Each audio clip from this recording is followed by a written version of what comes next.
নমস্কার। আজকে জীবনানন্দ অধ্যয়ন আমাদের যে ভ্যালু অ্যাডেড সার্টিফিকেট কোর্স তার ত্রয়োদশ ক্লাস বা আলোচনা। আমরা আজকে বিশেষভাবে আনন্দিত যে আমরা এমন দুজন অধ্যাপক এবং অধ্যাপিকা দুজনকে পেয়েছি যারা দুজনেই স্বক্ষেত্রে কৃতী এবং দুজনেই আমার অধ্যাপক। অধ্যাপক পল্লব সেনগুপ্ত তিনি নিজের নামেই পরিচিত।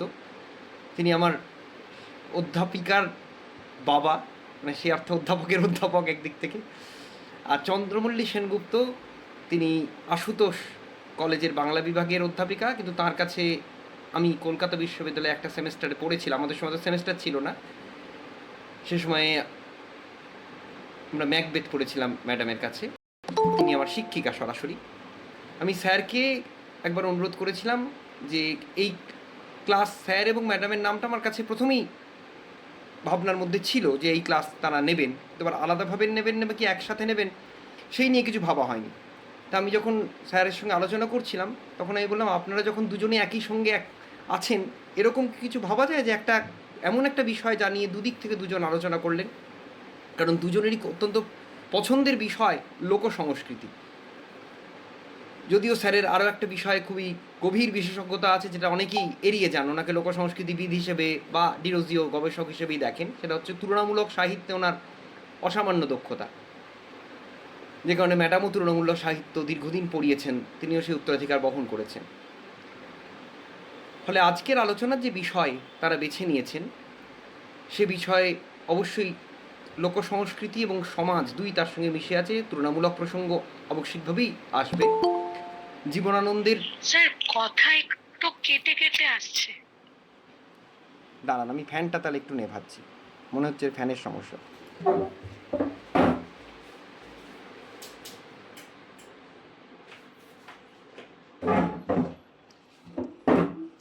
দেখুন তো শোনা যাচ্ছে কিনা এবার।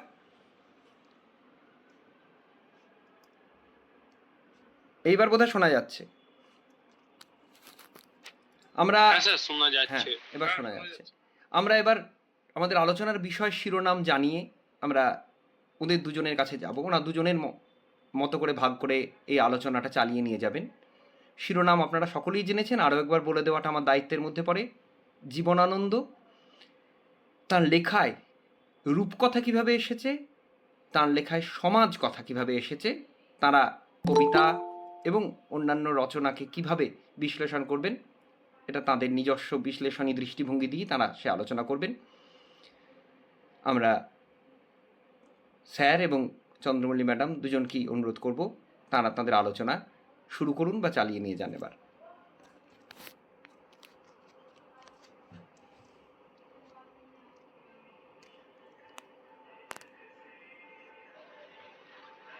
শোনা যাচ্ছে না। স্যার বোধহয় বেরিয়ে গেছেন কোনো কারণে। ম্যাডাম শুনতে পাচ্ছেন?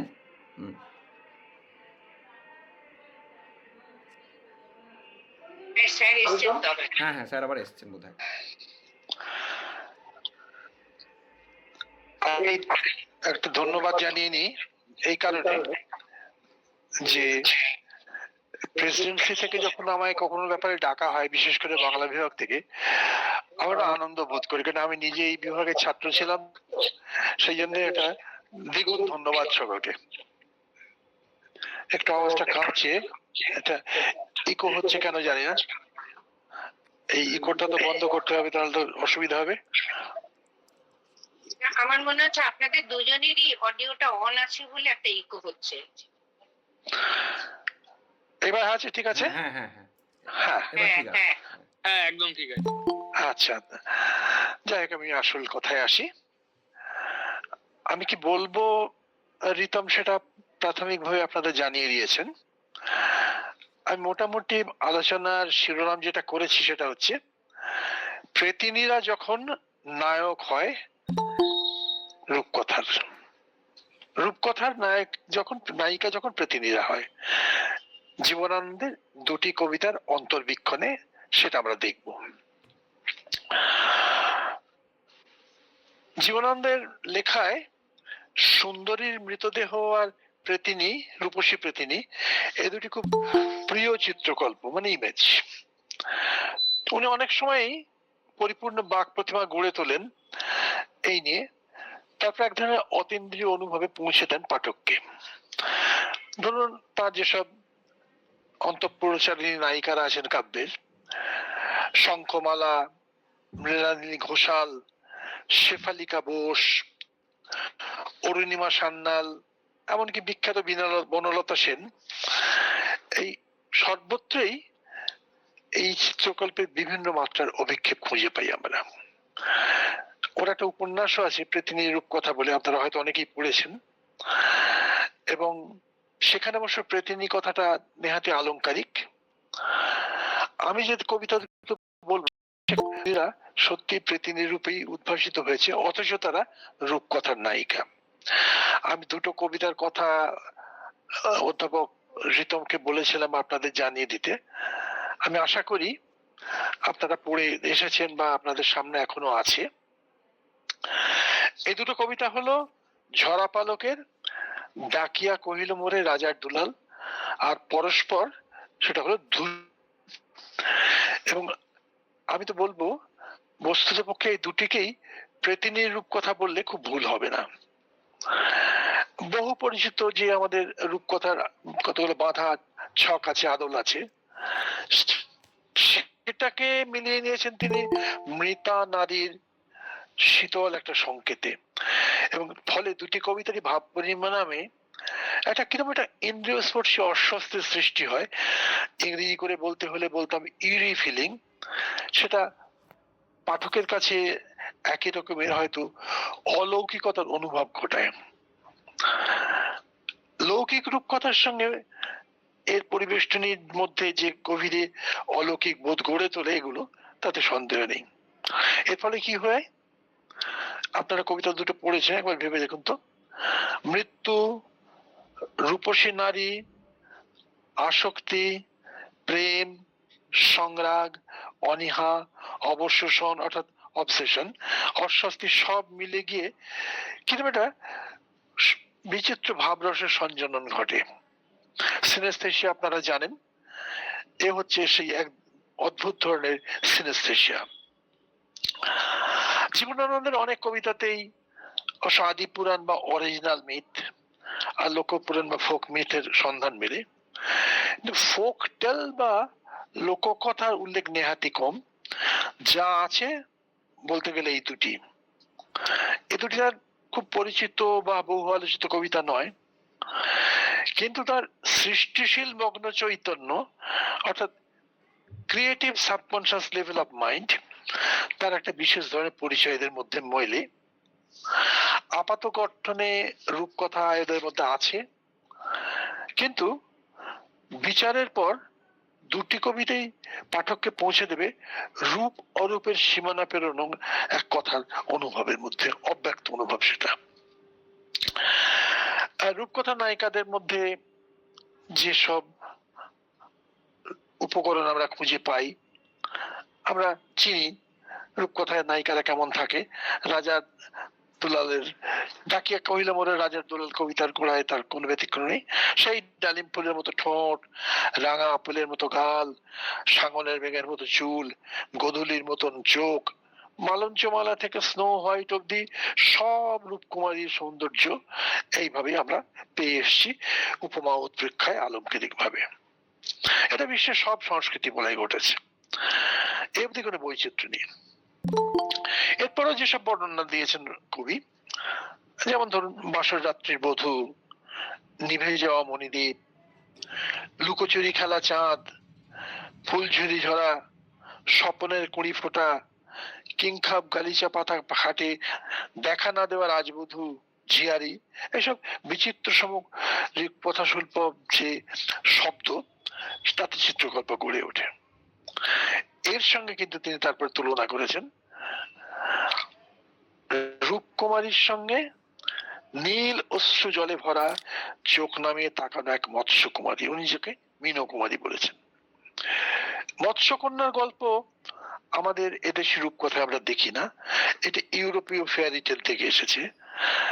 হান্স ক্রিশ্চিয়ান অ্যান্ডারসনের দ্য লিটল মারমেড রূপকথা হয়তো আপনাদের অনেকেই পড়েছেন আপনাদের মধ্যে। এখান থেকে মেন কুমার এসেছেন। লিটল মারমেডের কথা পরে আবারও বলবো, আসবো আরো বেশি করে। এরপরেই এটাকে একটা অন্য মাত্রায় অন্বিত করলেন তিনি, যার পূর্ব সংকেত আপনারা তো কবিতাটা পড়েছেন, সামনে হয়তো খোলাও আছে। শকুন বধূ এবং শ্মশান, এই দুটো শব্দ রয়েছে। ওই রাজকুমারীর অত রূপ, অমন মোহনীয় লোক, যৌবন লাবণ্য, ওই মণিদ্বীপ জলা বাসযাত্রীর পরিবেশের মধ্যে এই দুটি শব্দের মাধ্যমে মৃত্যুর একটা প্রেতায়িত ইঙ্গিত ছিল।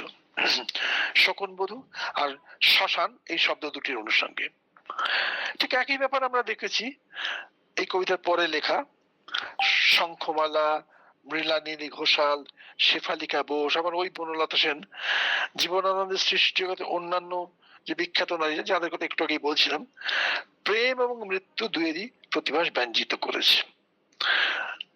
এই মুহূর্তে পৃথিবী বিখ্যাত একটা কবিতার কথা আমার মনে পড়ছে, রবার্ট ব্রাউনিং এর লাস্ট রাইড টুগেদার। শেষ প্রেমের যাত্রা করেছেন ঘোড়ার পিঠে প্রেমিক প্রেমিকা, কিন্তু তারপরে বিচ্ছেদ হয়ে যাবে বা মৃত্যু। আর আমাদের বাঙালি কবি প্রেমেন্দ্র মিত্র একটা কথা লিখেছেন একটা কবিতায়, রমণী ও মরণেতে ভেদ নাই। এইখানে এই যে রমণী আর মরণ এক হয়ে যাচ্ছে, প্রেম আর মৃত্যু একসঙ্গে মিশে গিয়ে যে ভাবরূপকে গড়ে তুলছে, এই কবিতার মধ্যে তারই অভিজ্ঞান দেখতে পাচ্ছি প্রথম দিকে। দ্বিতীয় দিকে কি দেখছি, রূপসী রাজকন্যা সহসায় রূপান্তরিত হয়েছেন প্রেতিনীতে। অশ্রুর অঙ্গারে তার সমস্ত মুখশ্রী জ্বলে গেছে, দুটো হাত, দু হাতের আঙুল পরিণত হয়েছে হাড় সর্বস্ব কঙ্কালের নিরলঙ্কার বাহুতে, মাথার চুল এলোমেলো আলু থালু। কিন্তু প্রেতিনী হলো এই পৃথিবী এক অমোঘ যৌন প্রতিমা হিসেবে কবির অনুভূতির মধ্যে পৌঁছেছে। তিনি লিখছেন, ভেঙেছে নাকের ডাঁসা ব্রিজটা, হিমস্তন হিম রোমকূপ, এবং তারপরে ক্ষুধিত প্রেতের মতো চুমিয়েছি আমি তারই পেয়ালায় হায়। কবি যেন নিজেকে এখন ওই প্রেতিনীর কাছে গিয়ে প্রেতে রূপান্তরিত হয়েছে, রাজকন্যা হয়ে গেছে এক কুহকিনী প্রেতিনী। জীবনানন্দ লিখছেন, শুনিয়াছি একাকিনী কুহকির স্বপ্ন, আর সেই প্রেত রূপা কঙ্কালী তখন তার মগ্ন চৈতন্যের সংরাগ সঙ্গিনী। বুকে মোর, কোলে মোর, কঙ্কালের কাঁকালের চুমা, কুহকির স্বপন সেটা, কুহকির স্বর সেটা, সে তখন তার পার্টনার ইন লাভ। যে তিনটি চরিত্র নিয়ে অদ্ভুত এই রূপকথা করা হয়েছে, কবি তিনি আছেন, রাজপুত্র যার কথা বলা হচ্ছে, এবং কবি আর রাজপুত্র মাঝে মাঝে পরস্পরের যে জায়গা পরিবর্তন করেছেন, মিলে গেছেন এবং মেলেননি, এবং পৃথিবীতে পরিণত হওয়া রূপসী প্রেমিকা সে এক রাজকন্যা। প্রথমে কি হয়েছে, স্বপ্নের মতো আবেশে রাজপুত্র তার সেই ডালিমের মতো আপেলের মতো মুখশ্রীময়ী প্রেমিকার সান্নিধ্য পেয়েছে। ডালিম, আপেল, এ সবকিছুই তো মানুষের অবচেতন মনে আসঙ্গের প্রতীক রূপে অনুভূত হয়। প্রতীকবাদী মনোবিজ্ঞানী যারা, যেমন ফ্রয়েড বা আর্নেস্ট জোন্স, গেজারো হিম, ব্রুনো বেটেলহিম, এদের গবেষণায় আমরা তো এগুলোই পড়েছি। আর ঠিক এইটা বলার পরেই সেই প্রেমিকা ওই ডালিম এবং আপেলের সঙ্গে যার চেহারার মিল, তিনি পরিণত হয়েছেন পৃথিবীতে। তখনই প্রেম এবং মৃত্যু সমার্থক হয়ে গেছে, আর প্রচলিত রূপকথার সমস্ত ছককে ভেঙে ফেলেছেন জীবনানন্দ, যার হদিশ প্রাচ্যে, পাশ্চাত্যে, আফ্রিকায়, অস্ট্রেলিয়ায়, আমেরিকায় কোথাও খুঁজে পাওয়া যায় না। তিনি তৈরি করেছেন কি, তিনি তৈরি করেছেন নিজস্ব মনোবলয়ের দৃশ্য এবং অদৃশ্য নানা উপকরণের একটা মিথস্ক্রিয়ায় তৈরি, মিথস্ক্রিয়া পরস্পর মিলে মিশে একাকার হয়ে গেছে। একটা অনির্দিষ্ট কোন পূর্ব তার অভিজ্ঞান। মৃত্যুর যে হিম তমসা, তাতে অনচ্ছ হয়ে আছে রূপসী নারী। তার সঙ্গে জীবনানন্দের কবিতায় প্রেমের সংস্কৃতি একটা স্থায়ী স্বরগ্রাম, এটা আমরা জানি। ওই যে ঝরা পালকের কবিতা তো এটা, ঠিক তার পরের কবিতা যেটা কবি, ওই একই ইউডি ফিলিং সেখানেও ঘটেছে। আমি পড়ে দিই লাইন কটা। ভুতুড়ে দ্বীপের চোখে মাঝরাতে দেয়ালের পরে নিভে যাওয়া প্রদীপের ধূসর ধোঁয়ায় তার সুর যেন ঝরে। তারপরে কয়েকটা লাইন পরে, শ্মশান সাপের বুকে জাগে এক পিপাসার শ্বাস, তারই লাগে মুখ তোলে কোন হিমচিতা, আশ্চর্য অক্সিমোরন, হিমচিতা জেলে দেয় শিখা। আর এইসব যে চিত্রকল্প, তার উৎসে রয়েছে, অন্তরালে রয়েছে কে? উসখুস এলো চুলে ভরে থাকা কোনো কিশোরীর নগ্ন মুখখানি। নগ্ন শব্দটির অন্তর্বিলীনের সংকেত বুঝিয়ে বলা নিষ্প্রয়োজন। এখানেও সেই মৃতা নারীর সঙ্গে সংরক্ত ইন্দ্রিয় চেতনার টানাপোড়েন চলছে, যা পরবর্তীকালে তার গল্পে, উপন্যাসে এবং অবশ্যই কবিতায় দেখেছি। সেগুলোর কথা এখানে আর আলোচনার দরকার নেই। দ্বিতীয় যে কবিতা, ডাকিয়া কহিল মোরে রাজার দুলাল, সেখানে তিনজন আছে, তিনজন দেখছে তাকে, নায়িকাকে, তিনটি নায়িকা। রাজকুমার ঘুমের মাঝে চৈতন্য লোকের অস্পষ্ট আবছায়ার মধ্যে যে রূপসী নারীকে অনুভূতির মধ্যে অনির্দেশ্য আলিঙ্গনে পেয়েছিল, অনির্দেশ্য আলিঙ্গন, সেই রূপান্তরিত হয়েছিল নাকের ডাসা ভাঙা হিমস্তনী কঙ্কাল দিয়ে এক প্রতিনিমূর্তি প্রমিকায়। এটা গেল আগের কবিতা। আর তিনটি নায়িকা নিয়ে যে কবিতা, সেখানে পরস্পর, সেখানে তারা নিজেরা ঘুমন্ত সুন্দরী। ঘুমন্ত সুন্দরী, স্লিপিং বিউটি রূপকথা আপনাদের পরিচিত। বাংলায় দক্ষিণারঞ্জন মিত্র বিন্দা সেটি সংকলন করেছেন। বিলিতি ফেয়ারি টেল আছে স্লিপিং বিউটির, গ্রিমস ফেয়ারি টেলস যারা পড়েছেন তারা জানেন। বিশ্বজনীন এই চিত্রকল্প, ঘুমন্ত নারী, তার ঘুম ভাঙে। এইখান থেকে শুরু হয়েছে বহুদূর অব্দি তন্ময় হয়ে একটা রোমান্টিক নিবিড়তা। শুরু করছেন কিভাবে? রূপকথা ঢের আগেকার, এটা শুনলাম বলেছেন জীবনানন্দ, ঢের আগেকার রূপকথা, ওই ঘুমন্ত নারী, তার সঙ্গে তো আমাদের পরিচয় সর্বজনীন। কে কে আছেন এখানে পাত্রপাত্রী? কবি নিজে আছেন, কোন এক রাজকুমার এবং আর একজন কে সেটা বোঝা যাচ্ছে না। পরের পর তিনজন এক একটি ঘুমন্ত রূপসীর বর্ণনা করেছেন, তিনটি রূপসী। মোটামুটি রেপে তাদের ভাব কাঠামো একরকমের, কিন্তু ধীরে ধীরে ধীরে ধীরে প্রত্যেকের সঙ্গে প্রত্যেকের যে অন্তর্নিহিত ভাবের ব্যঞ্জনা, সেটা পাল্টে গেছে। কবি যে রূপসীকে দেখেছেন, সে নিঃসাড় পুরীতে এক পাহাড়ের কাছে একা ঘুমিয়ে রয়েছে এক পালঙ্কের ঘরে। পাথরের মতো সাদা তার গা এবং মসৃণ হাড়ের মতো সাদা হাত দুটি, বুকের উপরে তার রয়েছিল উঠি। কবি তার হৃদয় জাগাতে পারেননি। তার ধারণা, কুমার যদি গিয়ে তার হাত দুটি ধরে, উঠি ভেসে জেগে, এমন একটা স্নো হোয়াইটের মতন। এই কথাটা আসছে এবার পরে। ঘুমন্তপুরী অথবা ওই স্লিপিং বিউটির শেষ সংকেত থেকে জীবনানন্দ এখানে সরে গেছেন। রাজকুমার যদি ঘুমন্ত সুন্দরীর হাত ধরেন, সেই ছোঁয়া লেগে সে জেগে উঠবে, এই যে ইঙ্গিত দিয়েছেন জীবনানন্দ, এটা কিন্তু প্রচলিত রূপকথায় বা ফেয়ারি টেলে নেই। বাংলা রূপকথা আমরা কি দেখেছি? যে রাজকুমার ঘুমন্ত রাজকন্যার মাথায় শিওরে রাখা সোনার কাঠিটি তুলে তার কপালে যদি ছুঁয়ে দেয়, সে ঘুম ভেঙে ওঠে। গ্রিম ভাইদের সংকলিত কাহিনীতে রয়েছে, রাজপুত্র এসে স্লিপিং বিউটির ঠোঁটে নিজের ঠোঁট ছোঁয়ালে তার ঘুম ভাঙবে। বলাই বাহুল্য, দুই ভিন্ন সামাজিক পরিপ্রেক্ষিতের কারণে দুদেশের কাহিনীতে ওই দুটো ফারাক অবশ্যম্ভাবিক ভাবে ঘটেছে, ঘটতে পারত, কিন্তু দুটোর মধ্যে তো একটা মনস্তাত্ত্বিক সংকেত আছে, সেটা এক। তরুণ রাজপুত্রের স্পর্শে তরুণীর ঘুম ভাঙছে, খুব সূক্ষ্ম একটা জৈব সংকেত। এ শুধু শরীরটাকেই নয়, মনটাকেও জাগিয়ে তোলার ব্যঞ্জনাবহ।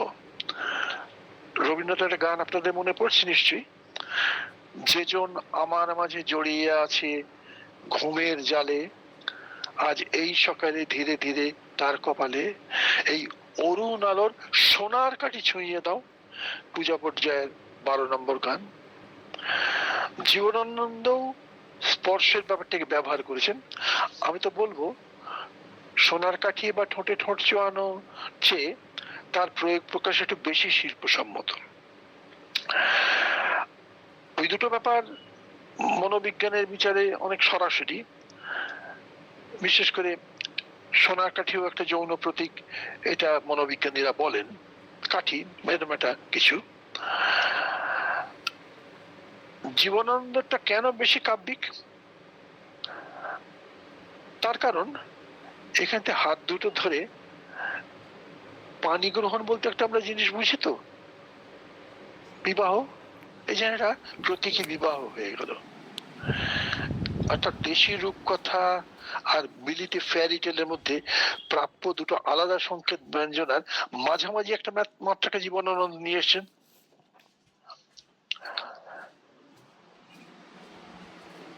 এই কবিতার দ্বিতীয় অংশ জবানি হচ্ছে কুমার বা রাজকুমারের। সেখানে ঘুমন্ত নারী তার অনুভবের মধ্যে আর হয়তো বারাঙ্গনা হিসেবে, রাজকন্যা হিসেবে প্রতিনিধিত্ব হয়নি, সে হয়তো মৃচ্ছকটিক নাটকের বারাঙ্গনা নায়িকা প্রেমিকা বসন্ত সেনের মতো কোন বহুচারিণী অথচ একাগ্র প্রেমিকা। আমি একটা ছোট্ট প্রশ্ন করিনি, মৃচ্ছকটিক কি আপনাদের পড়া জানা গল্পটা? বলুন, না বললে আমি কি করে বুঝবো? হ্যাঁ বলুন, একটু স্যারকে বলুন মৃচ্ছকটিকের গল্পটা জানা কিনা অন্তত। আচ্ছা, একটু আমি ধরিয়ে দিচ্ছি। এটা খুব ভালো, তাহলে আমি আর গল্পের মধ্যে যাচ্ছি না।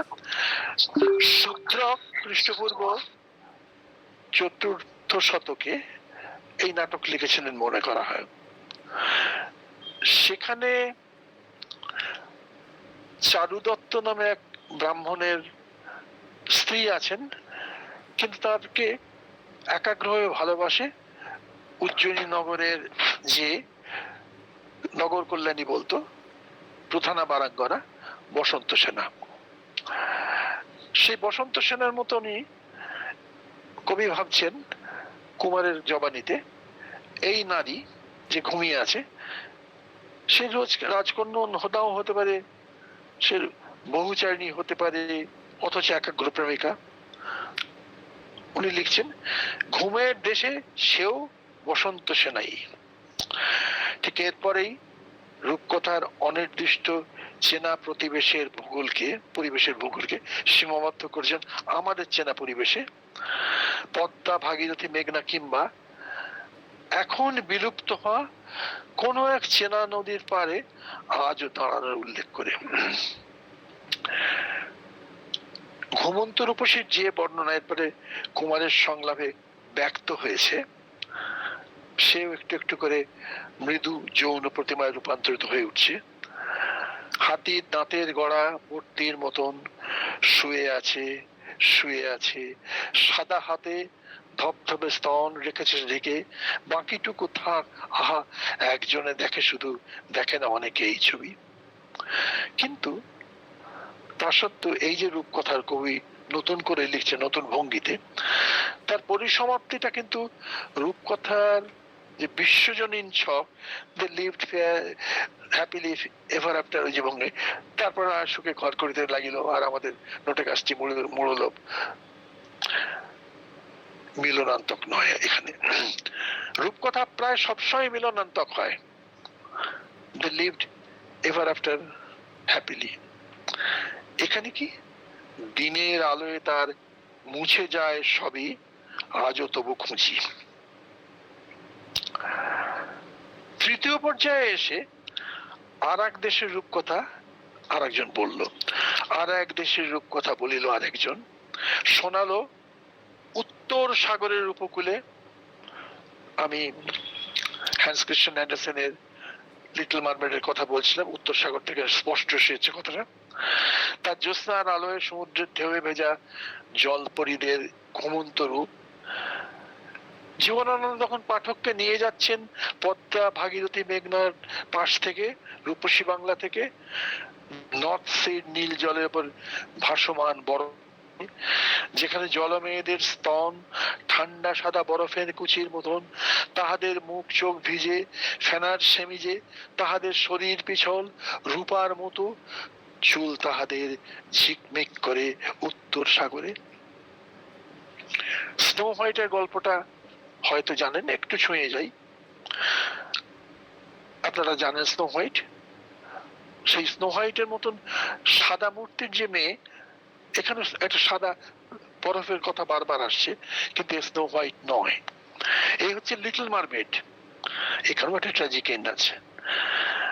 ডেনমার্কের রাজধানী কোপেনহেগেনের পাশে যে সমুদ্র, সেই সমুদ্রের মধ্যে একটু গিয়ে এই লিটল মারমেডের একটা মূর্তি বসানো আছে, 4 মিটার লম্বা। এক মৎস্য কন্যা ছিল, তার নাম এরিয়েল। এক প্রিন্সকে সে ভালোবেসে মানবীর মূর্তি ধারণ করলো। প্রিন্স তাকে বিয়ে করলো না। তখন সমুদ্রে যে ডাকিনীরা থাকে, তার এরিয়েলকে বলল, প্রিন্সকে মেরে ফেলে তুই মৎস্যকন্যা হয়ে আবার ফিরে আয় আমাদের মধ্যে। সে তার বিশ্বাসঘাতক প্রিন্সকে, তার প্রেমিককে মেরে ফেলতে পারলো না, মারলো না। ট্র্যাজিক।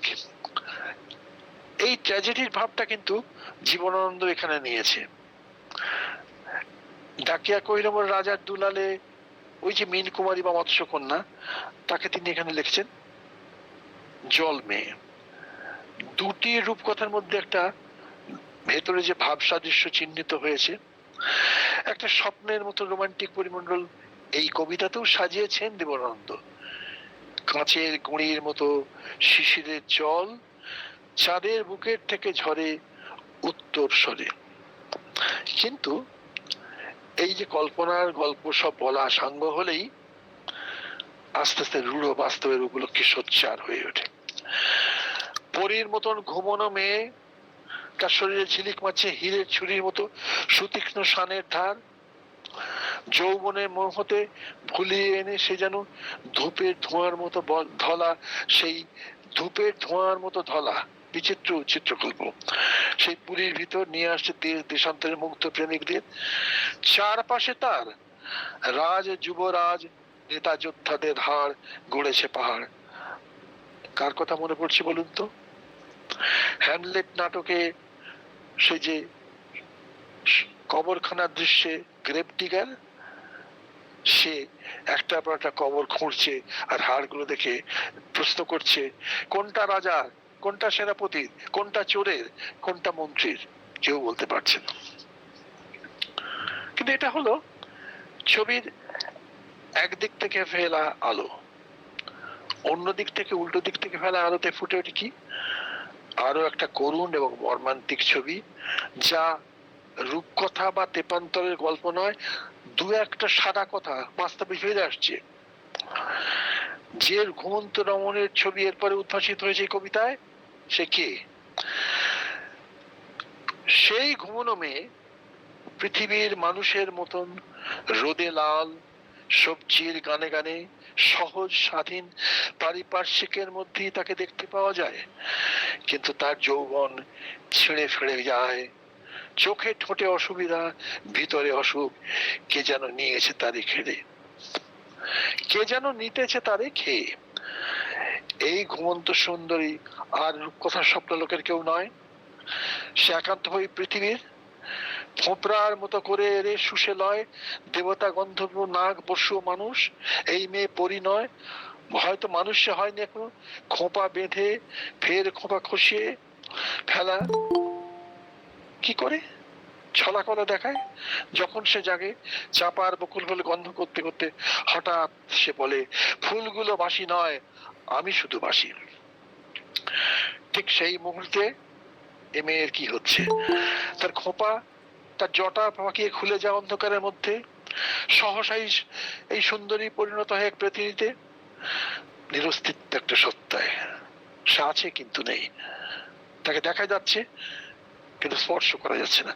দুটো হাত, কখন আঙুল, চোখ দুটো চুল চুল, মুখ খড়ি খড়ি, থুতনিতে হাত দিয়ে তবু চেয়ে দেখি, বাসি সব বাসি একেবারে মেঘি। সত্যজিৎ রায়ের যে মণিহারা চলচ্চিত্র করেছেন রবীন্দ্রনাথের গল্প নিয়ে, নিশ্চয়ই আপনাদের দেখায়। একটা দৃশ্য মনে পড়ছে, একটা কঙ্কালের হাত এসে সোনার গয়নার উপর লাফিয়ে পড়লো, ঠিক সোনার গয়নার মতন হাতটা যেন, সোনার ওপর লাফিয়ে পড়া হাতটার মতো এখানে যেন সে হাতটা বেরিয়ে এলো, হাটে এগিয়ে এলো। সেই হাতটা তার প্রেমিক ধরতে পারলো না, আগের কবিতায় যেমন ধরেছিল। যদি একটাকে বিচার করি, একদিক থেকে পরস্পরের মধ্যে ডাকিয়া কহিরা মোরে রাজা দুলালের ভাবনায় যে চিত্রকল্পটি বিশদ রাজকন্যার প্রতিনিধির সঙ্গে সে সমীকৃত হয়েছে আগের কবিতায়, কিন্তু কেন কিভাবে তার হদিশ নেই সেখানে, সেটা স্তরে স্তরে উপলব্ধি করা যায় পরেরটিতে। প্রতিনিধি তার প্রাক ইতিহাসটাকে খুঁজে পাওয়া যাচ্ছে। ঘুমন্ত রূপসী ধীরে ধীরে আত্মপ্রকাশ করেছে গ্রিক পুরাণ বৃত্তের সারসী রাক্ষসীর মতো মায়াবিনীর রূপে। ট্রয় যুদ্ধের পর যুদ্ধের অন্যতম নায়ক ইউলিসিস জাহাজে করে বেরিয়েছিলেন সারা পৃথিবীর সাগরে ঘুরতে। সেইখানে অনেকবার অনেক ডাকিনী রাক্ষসী তাকে প্রলোভন দেখেছিল, সারসীও সেরকম একজন। সেই যে মায়াবিনী ডাকিনী সারসী আয় আয় করে ডেকে নিয়ে গেছে, ইউলিসিস কাটিয়ে গিয়েছিলেন গ্রিক পুরাণে। কিন্তু এই রূপকথায় যাদের কথা বলা হচ্ছে তারা হয়তো পারেনি। তারা কারা? ওই যার কথা একটু বলছিলাম হ্যামলেট প্রসঙ্গে, রাজ যুবরাজ জেতা যোদ্ধাদের পাহাড়। আর ঠিক তারপরে জীবনানন্দ মিথ আর রূপকথা জগৎ থেকে পাঠক কেনে ফেললেন কোথায়? রূঢ় বাস্তবে রুক্ষ কর্কশ জমিতে।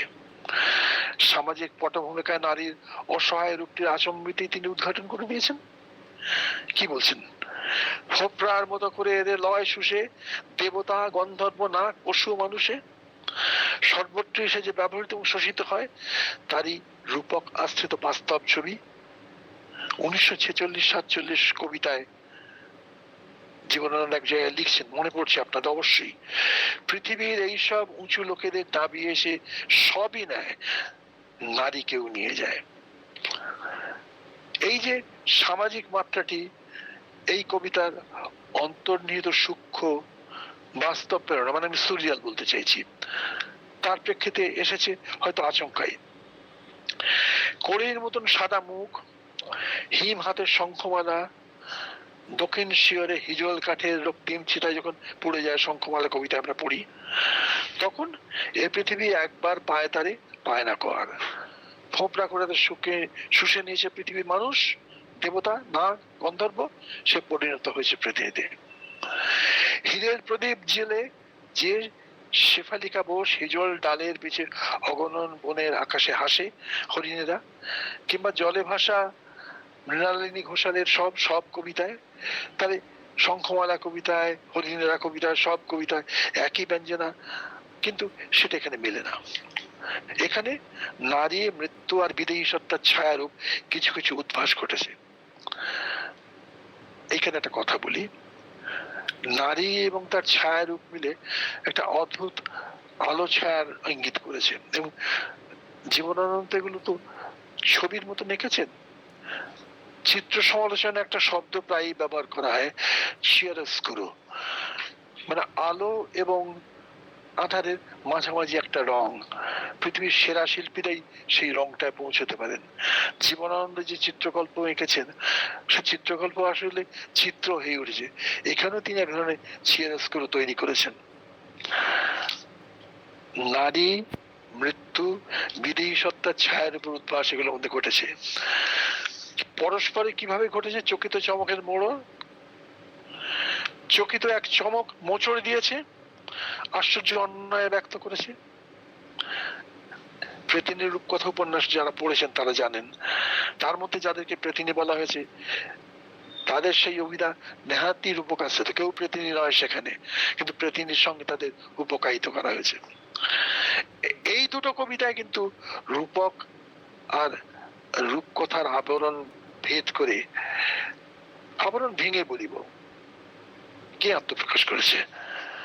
কঠিন বাস্তবের প্রেতায়িত মূর্তি এক নারী, এর অনন্যপরতা, অন্য তুলনার রহিততা সেখানেই সঞ্চিত।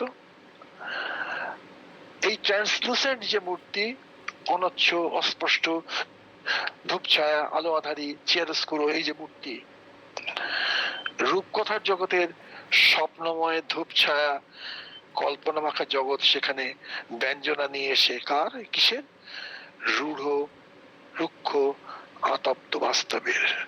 রূপকথা সেখানে বাস্তবের কথায় পরিণত হয়েছে। এইটাই এই দুটো কবিতার সবচেয়ে বড় বৈশিষ্ট্য। ধন্যবাদ।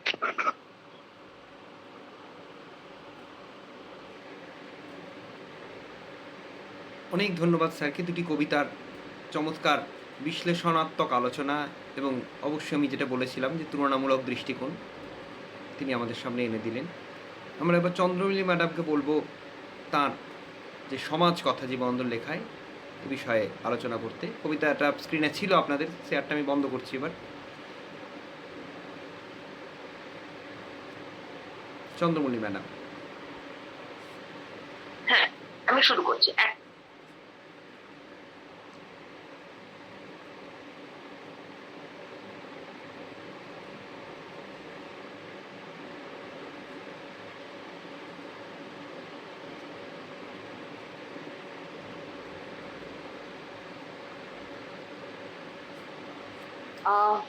আমার কথা শোনা যাচ্ছে তো? ওই আরেকটা স্যারের ফোনটা বন্ধ করুন ম্যাডাম। হ্যাঁ, একটু বলবেন। হ্যাঁ হ্যাঁ, এবার ঠিক আছে। হ্যাঁ, শোনা যাচ্ছে তো? পরিষ্কার করে। এতক্ষণ তো আপনারা রাজপুত্র রাজকন্যার কথা শুনছিলেন, কিন্তু আমি আপনাদেরকে একেবারেই ফুটপাতের নর্দমায় নিয়ে যাব। জীবনানন্দের লেখার মধ্যে সমাজ ভাবনার কথা যখন আমি বলবো তখন এই কথাগুলো আসবে, তবে ক্রমে ক্রমে।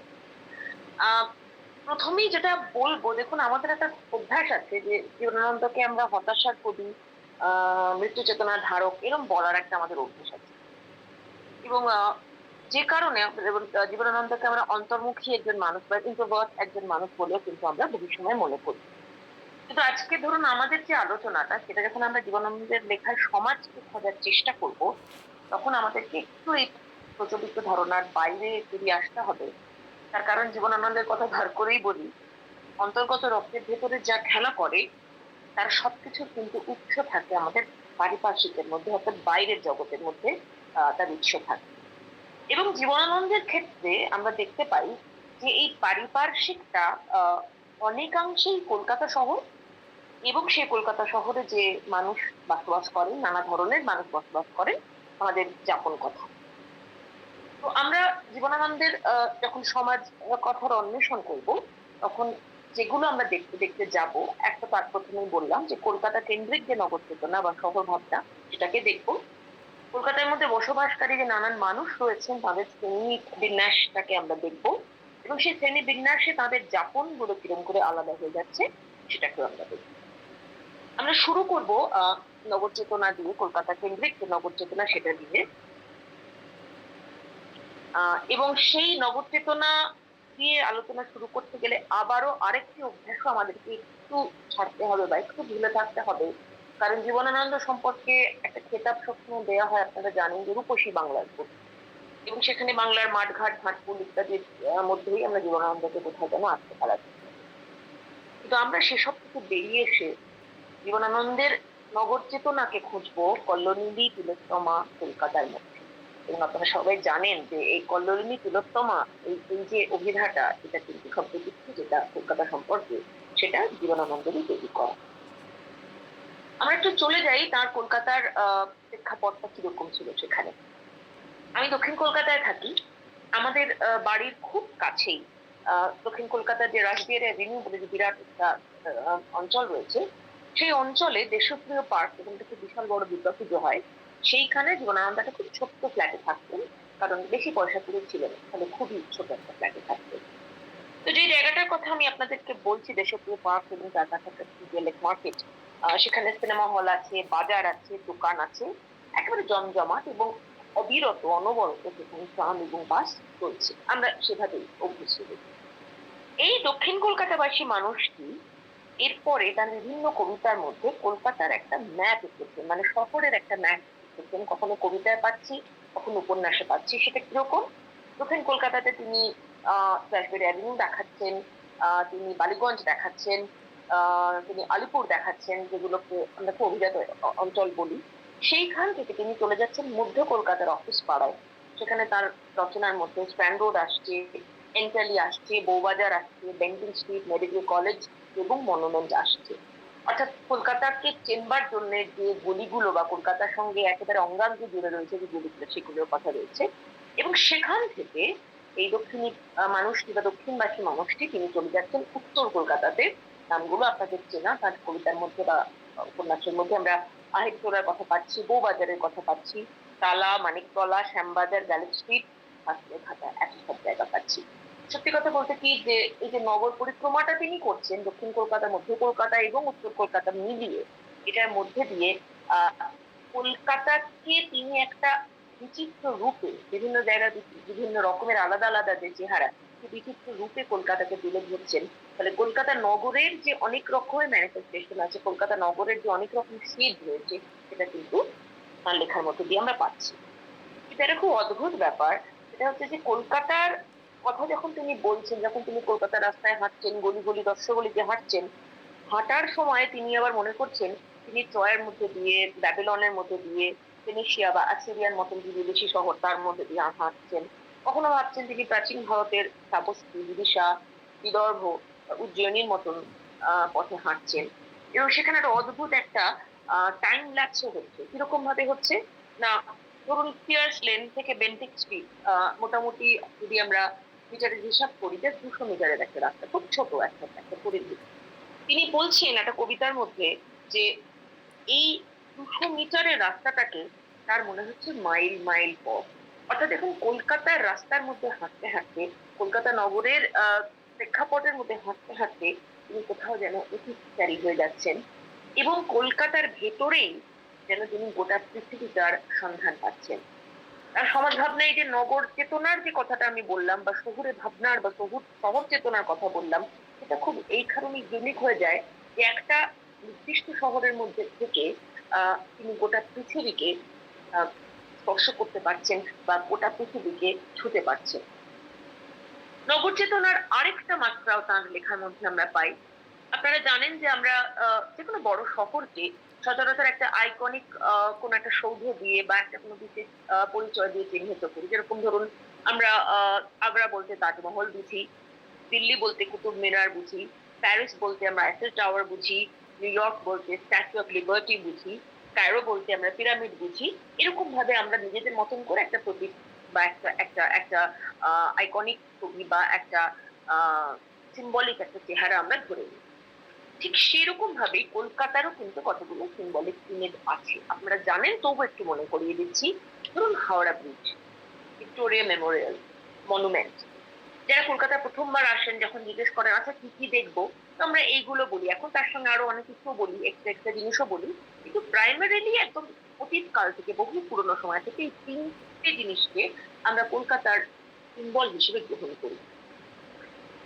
আমাদের আলোচ্য কবি তার লেখার মধ্যে মনুমেন্টের কথা বলেছেন ঠিকই, কিন্তু কলকাতার সিম্বল হিসেবে সম্পূর্ণ অন্য তিনটে জিনিসকে লিখেছেন।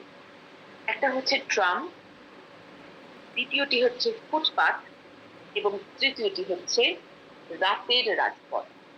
এমনি রাজপথ নয়, রাত্রিবেলা যে রাজপথ। কারণ আমরা দিনের বেলা যে রাজপথ দিয়ে হাঁটি, আর আপনি যে রাত 12টার পরে যে রাস্তা দিয়ে হাঁটেন, সম্পূর্ণ অন্য একটা জগৎ, একটা পৃথিবী আমাদের কাছে ফুটে ওঠে, সেটাকে আমরা বুঝতে পারি। ওই যে তিনটে সিম্বল, সেই তিনটে সিম্বল দিয়ে জীবনানন্দ কলকাতা শহরটাকে, কলকাতা শহরের সমাজটাকে কিভাবে বুঝতে চেয়েছেন, আমরা একটু আস্তে আস্তে কয়েকটি কবিতার উদাহরণে সেগুলোকে আমরা দেখার চেষ্টা করব। আমি শুরু করি রাতের কথা বলে। আমরা প্রথমেই বললাম যে হ্যাঁ, আমরা জীবনানন্দকে তো খানিকটা ইন্ট্রোভার্ট আমরা বলতেই পারি। সেই ইন্ট্রোভার্ট যে মানুষটি সেটা বলতে আমাদের তাকে কোনো আপত্তি হবে না।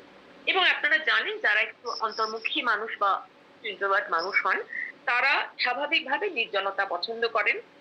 ফলত স্বাভাবিকভাবেই কর্মব্যস্ত যে কোলাহলমুখর যে দিনের বেলার যে কলকাতা শহরের রাস্তা, সেই দিনের বেলার কোলাহলমুখর রাস্তা থেকে রাত্রে যে নিস্তব্ধ রাস্তা, সেগুলো তার কাছে অনেক বেশি প্রিয় হবে। আমি প্রথমে আপনাদেরকে আহ সাতটি তিমির গ্রন্থে রাত্রি বলে যে কবিতাটা রয়েছে, সেই কবিতাটার কথা একটুখানি বলবো আপনাদেরকে। এখন দুপুর রাত নগরীতে দল বেঁধে নামে, আমিও ফিয়ার লেন ছেড়ে দিয়ে হঠকারিতায় মাইল মাইল পথ হেঁটে দাঁড়ালাম পেন্টিং স্ট্রিটে গিয়ে টেরিকি বাজারে। এই যখন তিনি মাত্র 200 মিটার হাঁটতে হাঁটতে মনে করছেন, মাইলের পর মাইল হাঁটছেন এবং সমস্ত জায়গাটা স্তব্ধ, কেউ নেই, চারপাশটা একদম চুপচাপ হয়ে গেছে। ঠিক সেই সময় রাস্তা তারই মতন রাস্তার কোনো একজন মানুষ তার মোটর গাড়ি নিয়ে সজোরে সে নিস্তব্ধতাকে ভেঙে চলে যায়। খানিক দূর পরে একটু এগিয়ে তিনি দেখতে পারেন, যে সময়কার কলকাতার কথা বলা হচ্ছে তখন ট্রাইডেন্ট ছিল না, গ্যাস ল্যাম্প ছিল। তিনি গ্যাস ল্যাম্পের আলোয় দেখতে পারেন যে 3টে হাতে টানা রিক্সো আস্তে আস্তে আস্তে যাচ্ছে। যে হাতে টানা রিক্সো দক্ষিণ কলকাতায় তো দেখা যায় না, উত্তর কলকাতার কোনো একেবারে উত্তরের প্রত্যন্ত জায়গায় হয়তো এখনো অল্প স্বল্প দেখা যেতে পারে। এবং কবি এই যে হঠাৎ করে শব্দ ভেঙে দেওয়া বা শব্দ ভেঙে দেওয়া যে গাড়ি বা হাতে টানা 3টে যে সাইকেল যাচ্ছে বা রিক্সা যাচ্ছে, মানুষ টানা রিক্সা, অন্য মানুষ যাচ্ছে, এইগুলো দেখে কবি বুঝতে পারেন কলকাতাতে লক্ষ লক্ষ লোক কোটি কোটি প্রাণ অন্ধকারে ঘুমিয়ে রোদ ভরে জাগলেও আসলে কিন্তু তার মতন কিছু মানুষও আছেন যারা রাতেই জাগে। আমি যে লাইনটি বললাম সেটি বনলতা সেনের মধ্যে আনুষঙ্গিক কবিতা বলে একটি কবিতা আছে, সেখানে এই লাইনগুলো আপনারা পেতে পারবেন। ফলত আমরা যে নাইট লাইফের কথা বলি, কলকাতা শহরের অন্য সব বড় শহরের মতনই কলকাতা শহরেরও যে একটা নাইট লাইফ রয়েছে এবং সেই রাতের কলকাতার যে একটা আলাদা সমাজ রয়েছে, এই সমাজটা আমার আপনার কাছে অপরিচিত, কারণ আমরা রাত 2টোর সময় তো কলকাতা রাস্তায় ঘুরি না। সেই অপরিচিত একটা সমাজকে কবি আমাদের কাছে তুলে ধরছেন। অর্থাৎ নগর চেতনার মধ্যে দিনের বেলার শহর যেরকম আসছে, তেমনি রাত্রিবেলার যে নগরটা, যেখানে একটা অন্য পৃথিবী, একটা অন্য সমাজ রয়েছে, সেই সমাজের কথাও রয়েছে। কিরকম সেই সমাজটা? যেহেতু তিনি ফিয়ার্স লেন থেকে বেন্টিং স্ট্রিটে যাচ্ছেন, ফিয়ার্স লেনে তিনি একটা বাড়ি থেকে একটা গান শুনতে পাচ্ছেন এবং গানটি বিজাতীয় ভাষায়। তার মনে হচ্ছে কোন একটি ইহুদি মেয়ে বোধহয় গান গাইছে। আবার অফিস পাড়ায় এসে গেছেন, অফিস পাড়া দেখছেন ঘুমোচ্ছে, সদাগরি অফিসগুলো একবারে নির্ঝুম, আলো নেভানো রয়েছে, দরজার কাছে বিশাল তালা মারা, হয়তো একজন সিকিউরিটি গার্ড সামনে আছে কি নেই। এবং তিনি মনে করছেন যে অফিসগুলোতে ফাইল বন্দি হয়ে জাবদা খাতাগুলো তাদের পেটের ভেতর সব হিসাব নিয়ে, এবং কোম্পানির যে গুদামগুলো সেগুলো পণ্যদ্রব্যে বন্দি হয়ে ঠাসা হয়ে ঘুমোচ্ছে। কিন্তু তারা ঘুমোচ্ছে পুরোটা নয়, কারণ যাতে তাদের ভেতরে আলো চলাচল হয় বা অন্নদ্রব্য যেখানে আছে সেখানে যদি কোনো কারণে ঠান্ডা করবার প্রয়োজন পড়ে, তাই সচল একটা ডায়নামো চলছে। যে ডায়নামোটা চলতে চলতে মৃদু আওয়াজটা মনে করিয়ে দিচ্ছে যে অফিস পাড়াটা পুরো তো ঘুমিয়ে পড়েনি, ফাইলটা ঘুমিয়ে পড়েছে, গুদামটা ঘুমিয়ে পড়েছে, কিন্তু অফিস পাড়া জেগে রয়েছে ওই ডায়নামোর মধ্যে দিয়ে। আপনারা তার যে অন্য ধরনের কবিতা রয়েছে ঘোড়া ইত্যাদি, সেখানে আপনার এই ডায়নামো শব্দটা পাবেন। এবং এই ডায়নামো শব্দটা আসলে ওই আধুনিক সমাজের বা আধুনিক পৃথিবীর যে যে বিজ্ঞান নিয়ন্ত্রিত যে জীবন, বিজ্ঞান ওপর ডিপেন্ডেন্ট যে জীবন, সেই জীবনটাকে এখানে তুলে ধরছে। অর্থাৎ কলকাতা কখনো ঘুমোয় না, রাতের কলকাতাটাও কখনো ঘুমোয়। তো কবি তো পথ হাঁটছেন, পথ হাঁটতে হাঁটতে তিনি 3জন অ্যাংলো ইন্ডিয়ান ছেলেকেও দেখছেন তার মতনই হেঁটে যেতে। এবং বুঝতেই পারছেন এখানে কোনো বাঙালিকে তিনি দেখাচ্ছেন না, রিক্সাতে কারা ছিল তাও আমরা জানি না। তিনি এমন মানুষদের দেখাচ্ছেন, অ্যাংলো ইন্ডিয়ানদের কথা বলছেন বা ইহুদি মেয়েদের কথা বলছেন, যাদের সমাজ, যাদের জীবন আমরা চিনি না, কিন্তু তারাও এই কলকাতার নগর জীবনেরই অংশ। এবং এরপর একটা অদ্ভুত হ্যালুসিনেশন হচ্ছে। আমি হ্যালুসিনেশন এই কারণেই বলবো যে এটা প্রায় কল্পনার মধ্যে দিয়ে আসছে। তিনি হঠাৎ দেখছেন ওই বেন্টিং স্ট্রিটের ধারে বসে একজন বৃদ্ধ নিগ্রো তিনি তার তামাকের পাইপ পরিষ্কার করছেন, আর তাকে দেখে জীবনানন্দের মনে হচ্ছে এই বৃদ্ধ বোধহয় আফ্রিকার দেশ লিবিয়া থেকে এসেছেন, এবং তার মনে হচ্ছে যে কলকাতা শহরের এই রাতের যে পৃথিবীটা, রাতের যে কলকাতাটা, রাতের যে শহরটা, সেটা খুব সম্ভবত লিবিয়ার জঙ্গলের মতন। কেন জঙ্গল? কারণ জঙ্গল হচ্ছে সেই অন্ধকারময় একটা জায়গা যেটাকে আমি আপনি জানবো না, যেটাকে আমি আপনি চিনি না, যেটা বেশ ভয়ের জায়গা। সত্যি তো তাই, রাত দুটোর সময় যদি কলকাতার রাস্তায় আমরা বেরোই, আমাদের কোথাও খুব ভয় লাগবে, অথচ এটা তো আমাদের চেনা জানা শহর। ঠিক এরকম ভাবে তার নগর চেতনা বা তার শহর চেতনার মধ্যে দিয়ে তিনি একদম অন্য রকমের একটা সমাজকে আমাদের কাছে তুলে ধরছেন, যে সমাজটা ওই লিবিয়ার অরণ্যের মতন আমাদের কাছে দুর্গেও এবং হয়তো খানিকটা ভীতিপ্রদও।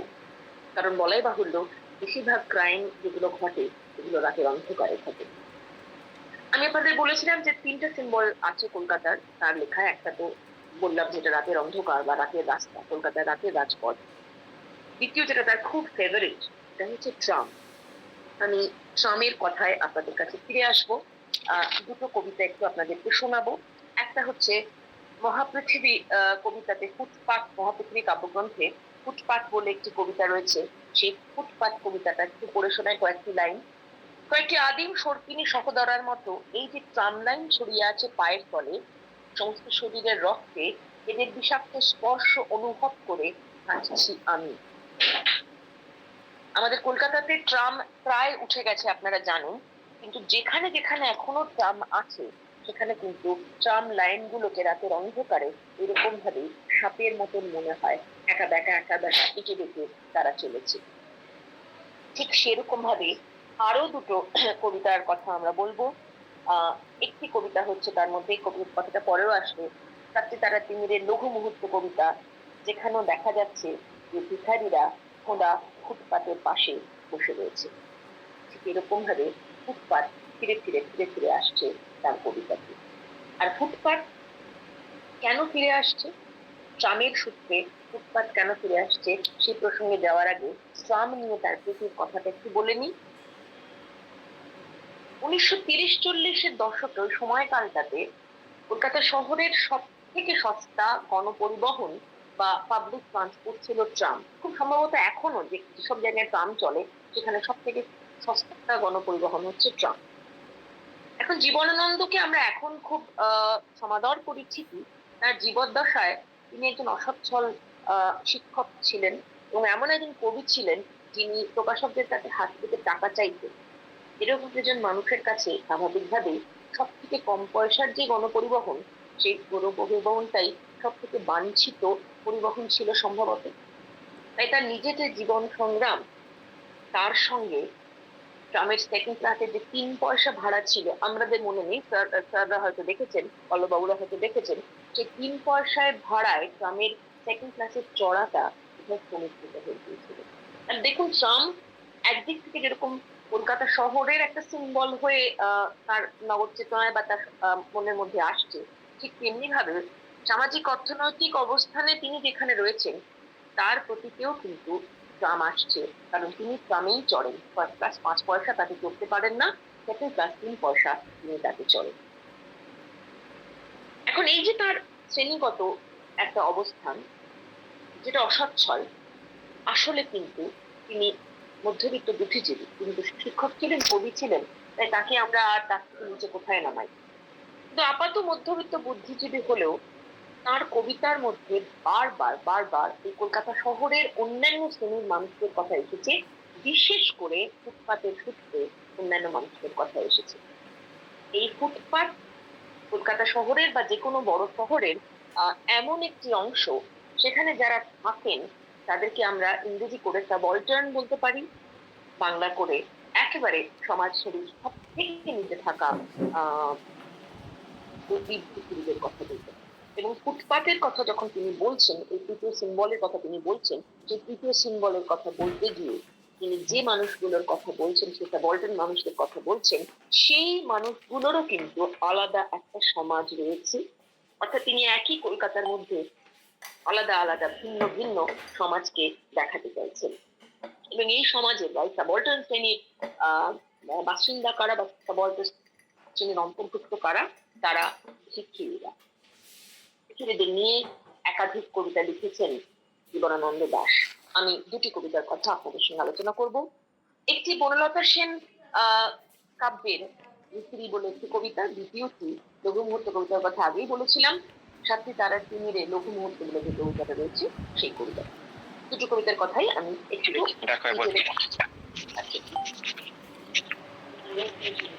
কোনটা মাইক খোলা আছে, একটু বন্ধ করে নেবেন প্লিজ।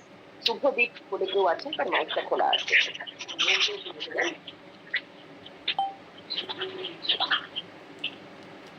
ধন্যবাদ। ভিখিরি কবিতাটা 14 লাইনে, কিন্তু এটাকে আমাদের রোমান্টিক কবিতা ভাবার কোনো কারণ নেই। তার কারণ এই কবিতার প্রথম 8টা লাইন ভিখিরি বলেছে, কথা বলেছে, আর বাকি 6টা লাইনে কবি নিজে কথা বলছেন। প্রথম যে 8টা লাইন, সেই 8টা লাইনে আমরা দেখতে পাচ্ছি ভিখিরিকে, সে হচ্ছে পুয়ারেস্ট অফ দ্য পুয়ার, যারা মানে দরিদ্রের মধ্যেও দরিদ্রতম যারা, তাদের প্রতিনিধি হয়ে আসছে। আমি আগেই বললাম যারা সমাজের একেবারে শেষ ধাপের উপরে, তারা কখনো উঠতে পারে না। তাদের উপজীবিকা কি? তারা কলকাতার বিভিন্ন রাস্তায় ভিক্ষে করে, কখনো আহারিটোলায়, কখনো বাদুর বাগানে, কখনো পাথরিয়া ঘাটায়, কখনো বা বেলেঘাটার খাল পাড়ে। এবং সারাদিন ঘুরে ঘুরে ঘুরে ঘুরে এই 4টি জায়গায় ঘুরে ঘুরে 1 পয়সা করে পেয়েছে, প্রত্যেক জায়গা থেকে সে 1 পয়সা করে পেয়েছে। এবং সে বলছে আমি মাত্র 4টে পয়সা পেয়েছি। এই 8টা লাইনের মধ্যে সে কবিকে যেন রাজপথের ভিড় থেকে গলা বাড়িয়ে বলছে যে আমি তো মাত্র 4টে পয়সা পেয়েছি, আর একটা না পয়সা পেলে তো খুব মুশকিল, কারণ আমি 5 পয়সা না পেলে একবেলার চাল কিনতে পারবো না। মানে তখন 5 পয়সায় 1 কিলো চাল হয়তো পাওয়া যেত, কিন্তু সেই চালের জন্য মাত্র 5টা পয়সাও এই ভিখিরিটি জোগাড় করতে পারেননি। আমাদের মনে পড়বে, আপনারা যদি জীবনানন্দের লেখা চিঠি পড়েন, চোখে জল এসে যায় সেই চিঠি পড়তে গিয়ে। একজন প্রকাশককে জীবনানন্দ চিঠি লিখে প্রায় ভিক্ষা করছেন, পড়ে বলছেন 5টা কবিতা পাঠালাম, এরপরে এটা এটা পাঠিয়ে দেবো যেমন যেমন চাইবেন, কিন্তু আজকে দুপুরের মধ্যে আমাকে 400-500 টাকা দিতেই হবে, আমার ভীষণ দরকার। বাড়িতে অসুস্থ মানুষ ছিলেন, তার বাড়িতে ভাত রান্না হচ্ছিল না, এরকম পরিস্থিতিতে ওই লেভেলের একজন কবি, একজন শিক্ষক, তিনি ভিক্ষা করছেন।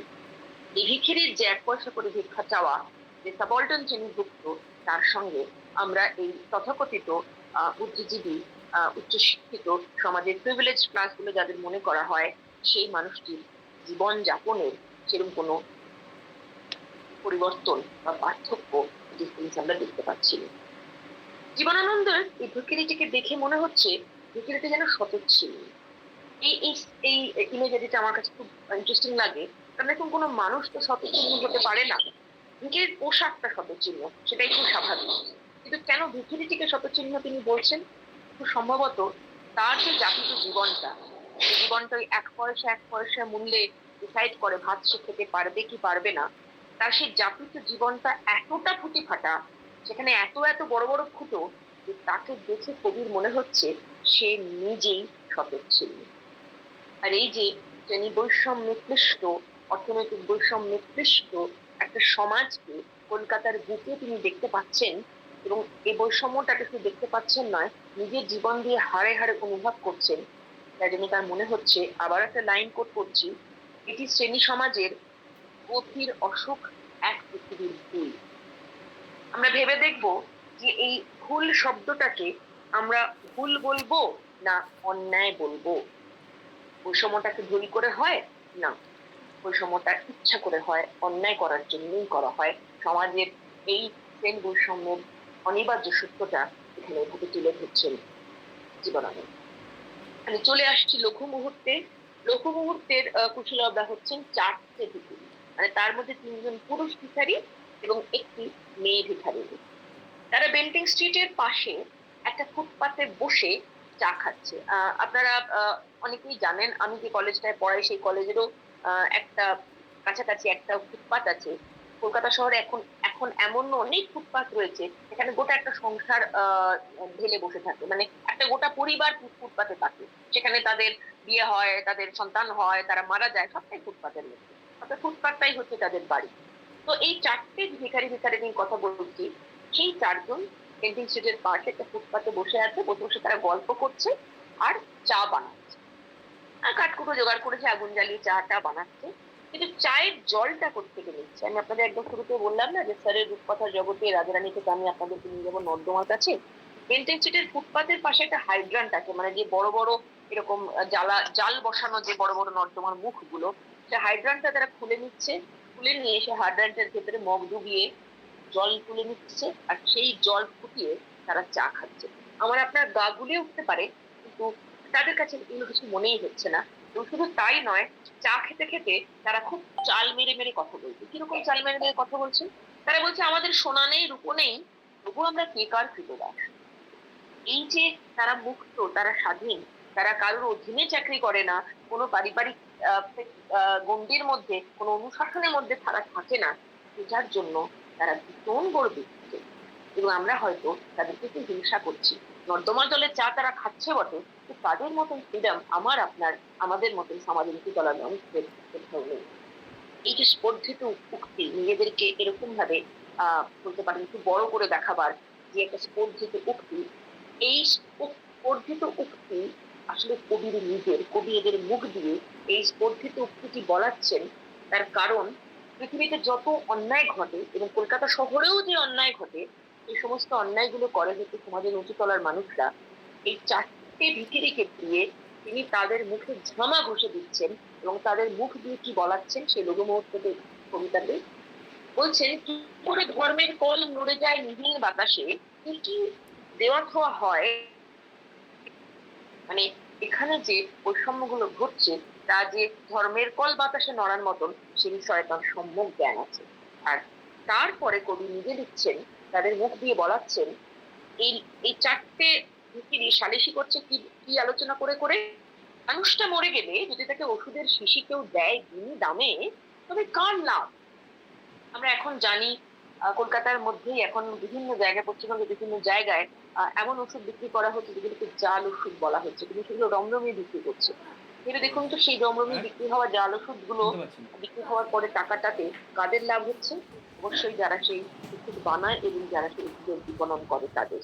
ঠিক যেন সেই কথাটা এখানে বলছেন যে এই গরিব ভিখিরিদেরকে ওষুধ দেওয়ার কেউ থাকে না। কখনো কখনো মরে যাওয়ার সময় তাদেরকে হসপিটালে নিয়ে গেলে বিনা দামে ওই মিক্সচারের একটা শিশি দিয়ে দেওয়া হয়। মিক্সচারের শিশিটা তাদের কোনো কাজে লাগে না ঠিকই, কিন্তু গভর্নমেন্ট থেকে এই মিক্সচারের শিশি দেওয়ার জন্য নির্দিষ্ট টাকা পায় হাসপাতালগুলো। এই লাভ হয় মিক্সচার যারা বানায় তাদের। এই ভিখিরিদের এই যে ব্যঙ্গ, কলকাতার মধ্যে তথাকথিত বাজারি সভ্যতার যে খন্ডামি রয়েছে, গণতান্ত্রিক অর্থনৈতিক বিন্যাস কিভাবে কলকাতার বাজারকে নিয়ন্ত্রণ করে, এই গোটা ভণ্ডামিটাকে এরকম ভাবে এই কবিতাটার মধ্যে তিনি তুলে ধরছেন। আমি রাত্রি কবিতার কথা আপনাদের বলেছিলাম, এই রাত্রি কবিতাতেও আবার আরেকবার ফুটপাতের কথা আসছে, হাইড্রান্টের কথা আসছে, একটু বিখ্যাত লাইন আসছে, এখানে কুষ্ঠ রোগী হাইড্রান্ট খুলে জিভ দিয়ে জল খেতে থাকে, আর জিভ দিয়ে সে জল খায়। কারণ কোনো জায়গায় গেলে তার এই গলিত পচে যাওয়া হাত পা দেখে তাকে তথাকথিত সভ্য ভদ্রলোকেরা এই জল দেবে না। অর্থাৎ কলকাতা শহরের মধ্যে একটা পচা গলা সমাজ আছে। কিন্তু কি আশ্চর্য দেখুন, এই শহরটাকেই আবার তিনি কল্লোলির বৃহত্তমা বলছেন। আশা করছেন যে আজ যদি সে নাও কল্লোলির বৃহত্তমা হয়, একদিন সে কল্লোলির বৃহত্তমা হয়ে উঠবে। আসলে এই যে ডিকটমিটা বা এই যে একটা অদ্ভুত বৈপরীত্য দেখতে পাচ্ছি, এটাও খুব বাস্তব। কারণ জীবনানন্দ কলকাতার স্পিরিটটাকে ভালোবাসতেন। অনেকে দেখবেন কলকাতার স্পিরিটটাকে ভালোবাসে, কলকাতার মধ্যে যে প্রাণ শক্তিটা আছে সেই প্রাণ শক্তিটাকে ভালোবাসে। কিন্তু অন্য যে কোনো নগরের মতন কলকাতা শহরেও যে আর্থসামাজিক প্রতারণাটা রয়েছে, যে প্রতারণার বলি হয় সাধারণ মানুষরা, তাকে তো ভালোবাসার কোনো কারণ নেই, সেটাও বাস্তব। সেটা থেকে খুব একদিকে তিনি ঘৃণা করছেন, আর পাশাপাশি কলকাতার প্রাণ শক্তিকে ভালোবেসে তাকে কল্লোলিনী বলছেন, তাকে তিলোত্তমা বলছেন। ঠিক এরকম ভাবে কলকাতার সমাজের অজস্র ছবি, শ্রেণীগত অজস্র ছবি এই কবিতাগুলোর মধ্যে দিয়ে ফুটে আসছে। সমাজের কথা যখন আমরা বলছি, তখন এই সমাজের ক্ষেত্রেই শুধুমাত্র ভিখারি নয়, অন্যান্য সাধারণ নিপীড়িত মানুষের কথাও তার কবিতায় আসছে। কারণ আপনারা জানেন যে রূপসী বাংলার লেখকের কবিতা, যে কবিতা বা রূপসী বাংলা, জীবনানন্দ যে বাংলাকে রূপসী বাংলা বলেছেন, সেই রূপসী বাংলাতেই মাফ করবেন 50-এর মন্বন্তর হয়েছে। সেই রূপসী বাংলার মাটিতেই ভয়াবহ দাঙ্গা হয়েছে 46 সালে, 1946 সালে যা ছিন্ন ভিন্ন করে দিয়েছে বাংলাকে এবং সেই সঙ্গে কলকাতাকে। আমরা প্রথমে কলকাতার প্রসঙ্গটাতেই আসি। একটু আগে স্যার যে কবিতাটার কথা বলছিলেন 46-47, এটা আমার মনে হয় জীবনানন্দের একটা সিগনেচার কবিতা। বনলতা সেনকে সিগনেচার কবিতা বলা হলেও আমার পার্সোনাল মত হচ্ছে 46-47 সাথে সিগনেচার কবিতা বলা যেতেই পারে। তো সেই 46-47 কবিতার ব্যাকগ্রাউন্ড হচ্ছে 1946 সালের 16 আগস্ট মুসলিম লীগ একটা ডাইরেক্ট অ্যাকশন ডে ঘোষণা করে, আপনারা জানেন। এবং সেইটার অ্যাকশনটার কারণে কলকাতা শহরে একটা ভয়াবহ দাঙ্গা শুরু হয়। এই দাঙ্গাটা ক্রমে ক্রমে ছড়িয়ে পড়ে ভারতবর্ষের বিভিন্ন দেশে, এবং তখনও দেশটা ভাগ হয়নি। ফলে এখন যেটা ওপার বাংলা, ওপার বাংলার নোয়াখালীতে বিভৎস একটা দাঙ্গা হয়। তো সেই যে রাজনীতি এবং সাম্প্রদায়িকতা দিয়ে সমাজকে যে ধ্বস্ত করা হয়েছে, সেই সমাজকে ধ্বস্ত করার বিভৎস ভয়াল ছবি আমরা এই কবিতাটার মধ্যে দেখতে পাচ্ছি। সেই লাইনগুলো আপনারা জানেন, তবু আমি আরেকবার আপনাদের কাছে সেই লাইনগুলো একটুখানি পড়ে শোনাবো, যাতে আমার বোঝাতে আপনাদের একটু সুবিধা হয়। আমাকে সে কনিষ্ঠের মতো জেনে তবু হৃদয়ে কঠিন হয়ে বধ করে গেল। আমি রক্তাক্ত নদীর কল্লোলের কাছে শুয়ে অগ্রজ প্রতিম বিমূঢ়কে বধ করে ঘুমাতেছি।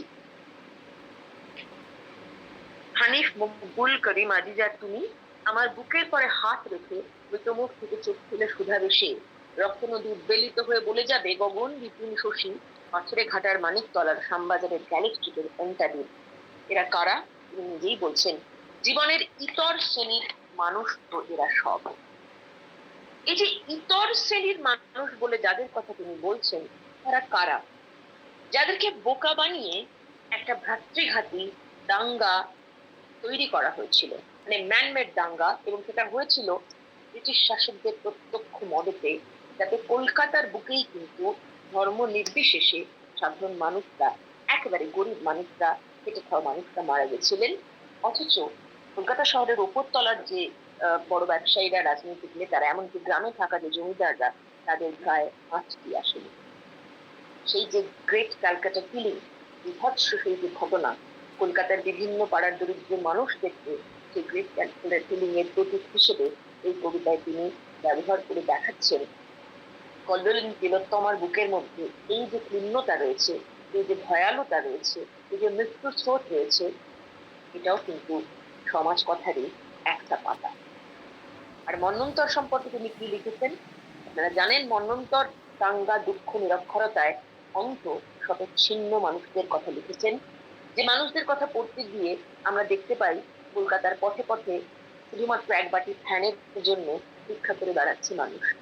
উপোস করে মৃত মায়ের শুকনো স্তনে দুধের অনুসন্ধান করতে গেছে অবোধ শিশু। এত বেশি ইনফ্লাক্স হয়েছে ওদিক থেকে যারা ফুটবাস্তি এদিকে চলে এসেছেন, মানে কলকাতার পপুলেশন দম বন্ধ করে দিচ্ছে। এবং ফুটপাথে যে সংসার পাতার কথা বললাম, সেই ক্রমবর্ধমান সংসার বেড়ে চলেছে কলকাতাতে। সবকিছু হয়েছে মন্বন্তরের ফলশ্রুতিতে, যা কলকাতার যে টোপোগ্রাফি, অর্থাৎ কলকাতার যে চেনা চেহারাটা, সেই চেনা চেহারাটাকে সম্পূর্ণ বদলে দিয়েছে। এরকম সাধারণ মানুষের কথা বলতে গিয়ে তিনি শ্রমজীবী মানুষদের কথা বলেছেন। এই শ্রমজীবী মানুষরা কারা? তিনি বলছেন তারা সংখ্যায় অযুত। মনে রাখতে হবে, তারা ভিখিরি নয়, তারা সমাজের একদম নিচের শ্রেণীতে থাকে না, থাকে, কিন্তু মধ্যবিত্ততে তারা নিচে থাকে। তারা কারা? তারা মূলত শ্রমিক, যারা কায়িক পরিশ্রম করে। তারা দিনান্তে যা রোজগার করে এটা এতই কম যে ছেঁড়া জুতো পায়ে বিকেল বেলার বাজারে গিয়ে তারা পোকা কাটা জিনিসের কেনাকাটা করে। এটা 46-47 কবিতার একটি লাইন। তারা কোথায় থাকে? তারা বস্তিতে থাকে, তারা ভাঙাচোরা বাড়িতে থাকে। কলকাতার কতগুলো জায়গায় তাদের প্রবেশ নিষেধ। 5 ফিটে আলিপুরে, বালিগঞ্জে, অভিজাত এলাকায় তারা বসবাস করতে পারে, কিন্তু সেখানে তারা যেতে পারে। কিভাবে যেতে পারে সেটার সঙ্গে আসছি আমি। অর্থাৎ এই যে কলকাতার যে নাগরিক জীবনের যে স্বার্থ সর্বস্ব যে র্যাট রেস, সেই র্যাট রেসের মধ্যে এরা পড়ে না, কিন্তু সেই র্যাট রেসের তারা বলি হয়। কিভাবে বলি হয়? তিনি লিখছেন, সকলকে ফাঁকি দিয়ে স্বর্গে পৌঁছবে, সকলের আগে সকলেই তাই, সব জিনিস বহুকে বঞ্চিত করে দুজন কি একজন কিনে নিতে পারে। বাকি সব মানুষের অন্ধকারে হেমন্তের অবিরাল পাতার মতন তারা ছেড়ে যায়। শ্রেণী চেতনার বা শ্রেণী বৈষম্যের এই যে একটা মর্মান্তিক ছবি, যে সবকিছু নিয়ে যায় একটা ছোট গোষ্ঠী, আর যারা বড়, অনেক বড় গোষ্ঠী, তাদের জন্য কিছুই পড়ে থাকবে না, এই বঞ্চনার কথা তার কবিতার মধ্যে এসে সমাজের একটা দুঃখময়, সমাজের একটা অন্যায়ের দিক তুলে ধরেছে। যে দুটো জিনিস এখানে লক্ষ্য করার মতন। জীবনানন্দ নিজেকে কিন্তু শ্রমজীবীদের সঙ্গে কখনো এক করে দেখেন এবং দেখতে পারা সম্ভব নয়, কারণ তিনি যে শ্রেণীতে বিলং করেন সেখান থেকে শ্রমজীবীদের সঙ্গে নিজেকে এক করে দেখা সম্ভব নয়। কিন্তু কখনো কখনো তার বিবেকের তাড়না হতো, যে বিবেকের তাড়নায় তিনি বোধ কবিতায় লিখছেন, হাতে তুলে দেখিনি কি তাসার লাঙল, বালতিতে টানিনি কি জল, কাস্তে হাতে কতবার যাইনি কি মাঠে, মেছোদের মতো আমি কত নদী ঘাটে ঘুরিয়াছি। এটা কোথাও আমার আপনার মতন সেই মধ্যবিত্ত, দুদিকে ঠিক রাখতে চাওয়া মানুষদেরকে আমি খুব দরিদ্রদের প্রতি ক্ষমাশীল, আমি খুব দরিদ্রদের প্রতি স্নেহশীল, আমি তাদের প্রতি খুব সিম্প্যাথেটিক, এইটা বজায় রাখবার যে ভণ্ডামিটা নিজের কথার মধ্যে দিয়ে সে ভণ্ডামির জায়গাটাকে তুলে তুলে দিচ্ছে। আর একটা ইন্টারেস্টিং বিষয়, যখন শ্রমজীবীদের কথা বলছেন তিনি কিন্তু কোথাও খুব একটা শ্রমিকদের কথা বলছেন না। শ্রমজীবী বলতে যাদের কথা তিনি বলছেন, মোস্টলি বলছেন কৃষকদের কথা বা জেলেদের কথা। এর একটা কারণ হতে পারে, জীবনানন্দের আদি বাস ছিল আহ বরিশালের একটি প্রত্যন্ত গ্রামে, যেখানে কোনো কলকারখানা ছিল না। তিনি ছোট থেকে শ্রমজীবী বলতে ওই কৃষকদের, জেলেদের, মেছুনিদের, এদেরকে দেখে তিনি বড় হয়েছেন। তিনি শ্রম সাধ্য কাজ বলতে চাষ করা, নৌকা বাওয়া, মাছ ধরা, এগুলোকে বলতেন। তাই জন্য তার কবিতাতে যখন শ্রমজীবীদের কথা বলছেন, তিনি বারবার বারবার কৃষকদের কথা বলছেন। যেমন আপনি হাত তুলেছেন, আমার বলা হয়ে গেলে আপনার সঙ্গে কথা বলবো। এবং আমি কতগুলো কবিতার কথা বলি, আপনারা একটু দেখে নেবেন সময় করে। যেমন খেতে প্রান্তরে বলে একটা কবিতা আছে, অবসরের গান, খুব খুব নাম করা একটা কবিতা, সেটা আছে। বা ধরুন মাঠের গল্প বলে একটা কবিতা আছে, বিস্ময় বলে একটা কবিতা আছে। প্রত্যেকটা কবিতার মধ্যে কিন্তু আমরা কৃষকদের কথা পাচ্ছি। এখন এই যে শ্রমজীবী বলতে আমরা কৃষকদের কথা পাচ্ছি, তারা তো সব তার মানে গ্রামের কথা। আমি তো প্রথমেই বললাম আমি শহরের কথা বলবো। তাহলে শহরে শ্রমজীবীদের তিনি দেখাচ্ছেন না? হ্যাঁ, তিনি দেখাচ্ছেন, শহরে শ্রমজীবীদের তিনি দেখাচ্ছেন। কাদের দেখাচ্ছেন? ওই যে বললাম যে আলিপুরে, পার্ক স্ট্রিটে, বালিগঞ্জে, যেসব অভিজাত জায়গায় এই শ্রমজীবী মানুষদের থাকা বারণ, তারা সেখানে ফুটপাতেও থাকতে পারে না, কারণ সেগুলো অভিজাত জায়গা। তো সেই রকম বড় লোকদের বাড়িতে এই শ্রমজীবী মানুষরা গৃহভৃত্য হিসেবে বা পরিচারিকা হিসেবে কাজ করে। তারা সেসব বাড়িতে কিন্তু তাদেরকে নিয়ে যাওয়া হয় গতরে খাটাবার জন্য। আমি এইভাবেই কথাটা বলতে চাইছি, কায়িক পরিশ্রম করার জন্য। আমরা একটু উপন্যাসের দিকে তাকাই, আপনারা দেখতে পাবেন মাল্যবান উপন্যাসে মেসের ঝিদের কথা আছে, ঠাকুর চাকরদের কথা রয়েছে, গফুর বলে একজন বাটলারের কথা রয়েছে। কালুবাসের উপন্যাসে দেখা যাচ্ছে মধ্যবিত্ত বাড়িতে একজন বড়লোক আত্মীয় এসছেন, এবং সেই বড়লোক আত্মীয়কে খুশি করবার জন্য একটি বাচ্চা ছেলেকে, মানে যাকে আমরা চাইল্ড লেবার বলি, একটি চাইল্ড লেবার রাখা হয়েছে, তার নাম হরিচরণ। তাকে 5 টাকা দেওয়া হয়েছে, এবং তার কাজ কি, সে মেজদা, মানে সে বড়লোক আত্মীয়র হাত পা টিপে দেবে, কাপড় কেচে দেবে, এবং আর কি করবে, সে পায়খানায় জল দেবে। তখন খাতা পায়খানা ছিল, সে খাতা পায়খানার জলটাও সে দিয়ে আসে। বুঝতেই পারছেন কিরকম ভাবে এই তথাকথিত উচ্চবিত্ত সমাজ শ্রমজীবী মানুষদেরকে দেখতো জীবনানন্দের কবিতায় বা উপন্যাসে সেটা ফুটে উঠছে। বিবাহ উপন্যাসও আমরা এক বালক ভৃত্যের কথা পাই, যে তারই সমবয়সী মণিক কন্যাকে ঘরে কেক, বিস্কুট, পেস্ট্রি, পুডিং সব এনে দেয়, আর মণিক কন্যার খাওয়া হয়ে গেলে একটু বাসনগুলো নিয়ে চলে যায়। সে নিজে একটা কোনো খাবার পায় না। আর তাছাড়া শহরের রাস্তায় রিক্সাওয়ালারা রয়েছে, বাস চালকরা রয়েছে, ট্রাম কন্ডাক্টর রয়েছে, তারা তো অবশ্যই সেই রকম ভাবেই শ্রমজীবী মানুষ। বাসমতির উপাখ্যান বলে আরেকটি উপন্যাস রয়েছে, যেখানে আমরা আবার আরেক ধরনের শ্রমজীবী মানুষদের পাবো, যাদের ধর্ম আলাদা। তারা হচ্ছে মুসলমান কসাই, যারা চামড়ার বিক্রি করে। এবং এই যে চামড়ার বিক্রি করে তারা, এই চামড়ার বিক্রির মধ্যে দিয়ে কিন্তু আমরা ধর্মীয় মেরুকরণ কিভাবে হয় সেটাকেও কোথাও আমরা দেখাবো। এই আমার আলোচনা শেষে এসে আমরা দেখাবো। তবে একটা জিনিস আমরা বুঝতে পারি, যখন শ্রমজীবী মানুষদের কথা লিখছেন, তারা গ্রামেই থাকুক বা শহরেই থাকুক, তাদের একটা জায়গায় মিল, তারা প্রত্যেকে অর্থনৈতিক বৈষম্যের কারণে বঞ্চিত, গ্রামেও বটে, শহরেও বটে। এবং তারা সকলেই উঁচুতলার যারা বঞ্চনাকারী বা এক্সপ্লয়টিং যে উচ্চবিত্ত মানুষরা, তাদেরকে সন্দেহ চোখে দেখে, এবং মধ্যবিত্ত মানুষ যারা, তাদেরকেও সন্দেহের চোখে দেখে। তারা কোনোভাবেই কিন্তু মধ্যবিত্তদেরকেও বিশ্বাস করতে পারে না, কারণ তারা মনে করে বা তারা বিশ্বাস করে এই মধ্যবিত্তরা আসলে সুবিধাবাদী। আমরা এইবারে একদম শেষেই চলে এসেছি। এই শেষে চলে আসাটা এই কারণেই যে জীবনানন্দের কথা বলবো, জীবনানন্দের সমাজ চেতনার কথা বলবো, কিন্তু মধ্যবিত্ত শ্রেণীর কথা বলবো না তা তো হয় না। তা জীবনানন্দ নিজে মধ্যবিত্ত শ্রেণীর মানুষ ছিলেন, দারিদ্র থাকা সত্ত্বেও মধ্যবিত্ত শ্রেণীর মানুষ বলেই আমরা ধরে নেব। এবং তার লেখাতে বা তার তার উপন্যাসে বলুন, তার কবিতায় বলুন, সমাজের এই যে সুবিধাবাদী শ্রেণীটা, মানে আমরা এখন যতজন বসে আছি আমরা যে শ্রেণীটার মধ্যে বিলং করি, সেই সুবিধাবাদী মধ্যবিত্ত শ্রেণীর চিত্রায়নটা জীবনানন্দ খুব সম্ভবত সব থেকে ভালো করেছেন। কারণ এই সমাজটাকে তিনি কিন্তু একেবারে নিজের জীবনের ভেতর থেকে হাড়ে হাড়ে কাছ থেকে চিনতেন, এবং সেগুলো কিন্তু খুব ইন্টারেস্টিংলি প্রকাশ পেয়েছে। মধ্যবিত্ত জীবনটা মূলত প্রকাশ পেয়েছে তার কবিতা থেকে অনেক বেশি তার উপন্যাসগুলির মধ্যে, যে উপন্যাসগুলোকে আমরা অনেক সময় আত্মজীবনী বলেও মনে করে থাকি। এবং এই উপন্যাসগুলোর মধ্যে দিয়ে যে চরিত্রগুলো এসেছে, যে জীবনগুলো এসেছে, সমাজ এর কথা এসেছে মধ্যবিত্ত সমাজে, সেখানে তিনি দেখাতেন মধ্যবিত্ত জীবনের কত রকমের সংকট থাকে, তাদের মধ্যে কিরকম বিপন্নতা থাকে, এবং মোস্ট ইম্পর্টেন্ট তাদের মধ্যে কিরকম দ্বিধার বোধ থাকে। মধ্যবিত্ত নামটাই তো তাই, মধ্যে পথে তারা থাকে, তারা কোনো এক্সট্রিমেই যেতে পারে না। আর এই মধ্যবিত্তরা কারা?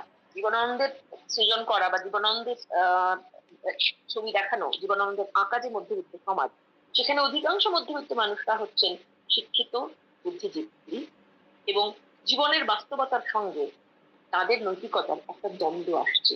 প্রতি মুহূর্তে জীবনের বাস্তবতার সঙ্গে তাদের কম্প্রোমাইজ করতে হচ্ছে।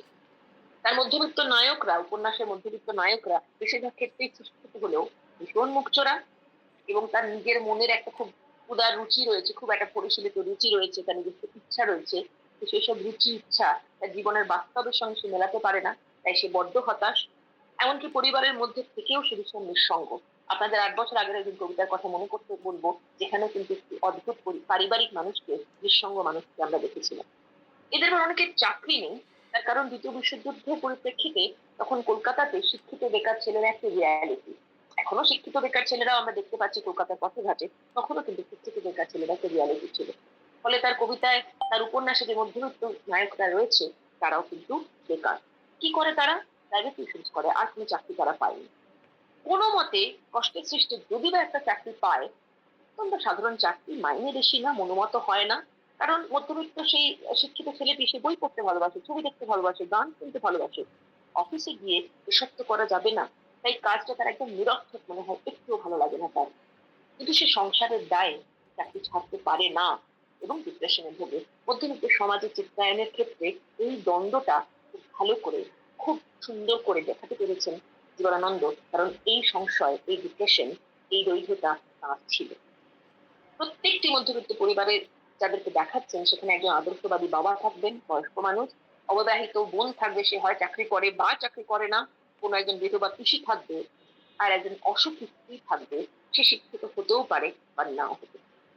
আমি জাস্ট দুটো উপন্যাসের কথা বলবো চট করে। বাসমতির উপাখ্যান আপনাদের বলেছিলাম, সেখানে পূর্ব বাংলার একটি মফস্বল শহর দেখানো হচ্ছে, যার নায়ক সিদ্ধার্থ। এটি কলেজের সে অধ্যাপক, তার 40 বছর বয়স। বাড়িতে একজন বিধবা পিসি রয়েছে, স্ত্রী রয়েছে, সন্তান রয়েছে, আর গলগ্রহ রয়েছে কিছু কাজ না করা তার কাকা, যার নাম ছাতু কাকা, এবং অনাত্মীয় তিনি মজুমদার বলে একজন স্কুল শিক্ষক। সেইখানে বাসমতিতে মেয়েদের একটা কলেজ রয়েছে, সেই মেয়েদের কলেজে পড়ায় সিদ্ধার্থ। তার রোজগার বেশি না, পিসির তেমন জমানো টাকাও নেই, কোনো ক্রমে তার সংসার চলে।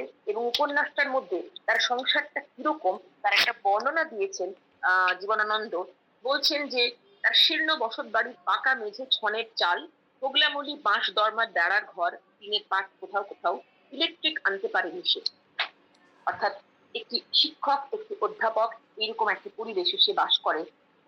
সমাজের বাইরে কলেজে তার নাম ডাক, সমাজেও তাকে শিক্ষিত বলে তার খুব নাম ডাক, কিন্তু তার জীবনের মধ্যে আসলে আলো জ্বলেনি, ইলেকট্রিকও জ্বলেনি, তার জীবনেও কোথাও আলো জ্বলেনি। আর এই উপন্যাসেই যদি কসাইদের কথা বলছিলাম, সেই কসাইরা এসেছে, যে কসাইদেরকে কিরকম ভাবে ধর্মীয় সাম্প্রদায়িকতার দ্বারা ক্লিষ্ট করা হয়েছে। ওই বাসমতিতে রজনীবাবু বলে একজন হিন্দু ছিলেন, তার বেশ কয়েকটা গরু টরু ছিল, একটা গরু হারিয়ে গেল। তখন হিন্দু মহাসভার একজন মাতব্বর, তার নাম শরৎবাবু, তিনি বললেন, আরে তুমি কসাইদের কাছে যাও, তুমি কসাইদের কাছে গিয়ে জিজ্ঞেস করো তারা তোমাদের গরুটা নিয়েছে কিনা। তুমি এই যে রজনীবাবু গেলেন কসাই পাড়ায়, তার সঙ্গে তিনি উমেদার করে নিয়ে গেলেন সিদ্ধার্থকে। এবং সিদ্ধার্থ সেখানে গিয়ে কসাইদের সঙ্গে খুব গভীরভাবে কথা বলল। এখন শিক্ষিত লোক, অধ্যাপক, সেও কিন্তু ধর্মীয় সাম্প্রদায়িকতার বিভেদ থেকে বেরোতে পারলো না। পরে ফিরে এসে তার মনে হয়েছিল কাজটা ভালো হয়নি, হয়তো শিক্ষা ছিল বলে আত্ম উপলব্ধি তার হয়েছিল। এবং সে এটাও স্বীকার করে যে শ্রমজীবী কসাইদেরকে সে ভালো করে চেনে না, তাই কসাইরা যখন তাকে মুখের উপর জবাব দিয়েছিল সে কোনো প্রত্যুত্তর করতে পারেনি। এটাও তো একটা সমাজের বাস্তবতা যে বুদ্ধিজীবী শিক্ষক, বুদ্ধিজীবী ভদ্রলোক, মধ্যবিত্ত যারা, তারা কি করে শ্রমজীবীদের কাছে টানবে, কি করে শ্রমজীবীদের জীবনটাকে তারা বুঝবে। এই সামাজিক সত্যটা কিন্তু এই উপন্যাসটার মধ্যে দিয়ে বেরিয়ে আসছে। আর চলে আসি মূল্যবান উপন্যাসে, যে মূল্যবান উপন্যাসটাকে বলা হয় যেন জীবনানন্দের আত্মজীবনী যেন বলা হয়। এইখানেও আমরা একটি নায়ককে দেখি, যে নায়কটি মধ্যবিত্ত, তার একটা খুব গ্লানিময় দাম্পত্য রয়েছে এবং সে অসুখে জেরবার, সে কেরানি। 1930-এর যে ভারতবর্ষ রয়েছে, সে ভারতবর্ষে তখন একটা রাজনৈতিক ঘনঘটা প্রবল পরিমাণে রয়েছে এবং সেই রাজনৈতিক ঘনঘটার মধ্যে মাল্যবানের কোনো ইন্টারেস্ট নেই। সেই পুঁজিবাদী সমাজ, যে সমাজে তার জীবন অতিষ্ঠ হয়ে আছে, সে ভালো করে খাওয়া পায় না, বাড়িতে সংসার সন্তান কোনো কাউকে ভালো করে প্রতিপালন করতে পারে না, এই সমাজটাকে সে অবলীলায় মেনে নিচ্ছে। সে প্রশ্ন করে না, সে প্রতিবাদ করে না, তার জীবনে তাই জন্য কোনো পরিবর্তনও ঘটে না, কোনো উত্তরণও ঘটে না। তাই তার জীবনে রয়েছে কি, একটা সীমাহীন শান্তি। এই যে মেরুদণ্ডহীন নিয়তি বশ্যতা মেনে নেওয়া টিপিক্যাল ভীতু মধ্যবিত্ত, এই ভীতু মধ্যবিত্তটাও কিন্তু সমাজ কথার একটা খুব বড় চ্যাপ্টার। আমি এখন আর পাতা বলছি না, চ্যাপ্টার বলছি। কিন্তু তার এই গড়পড়তা জীবনের মধ্যে মাল্যবান খুশি থাকতো, চেষ্টা করতে খুশি থাকতে।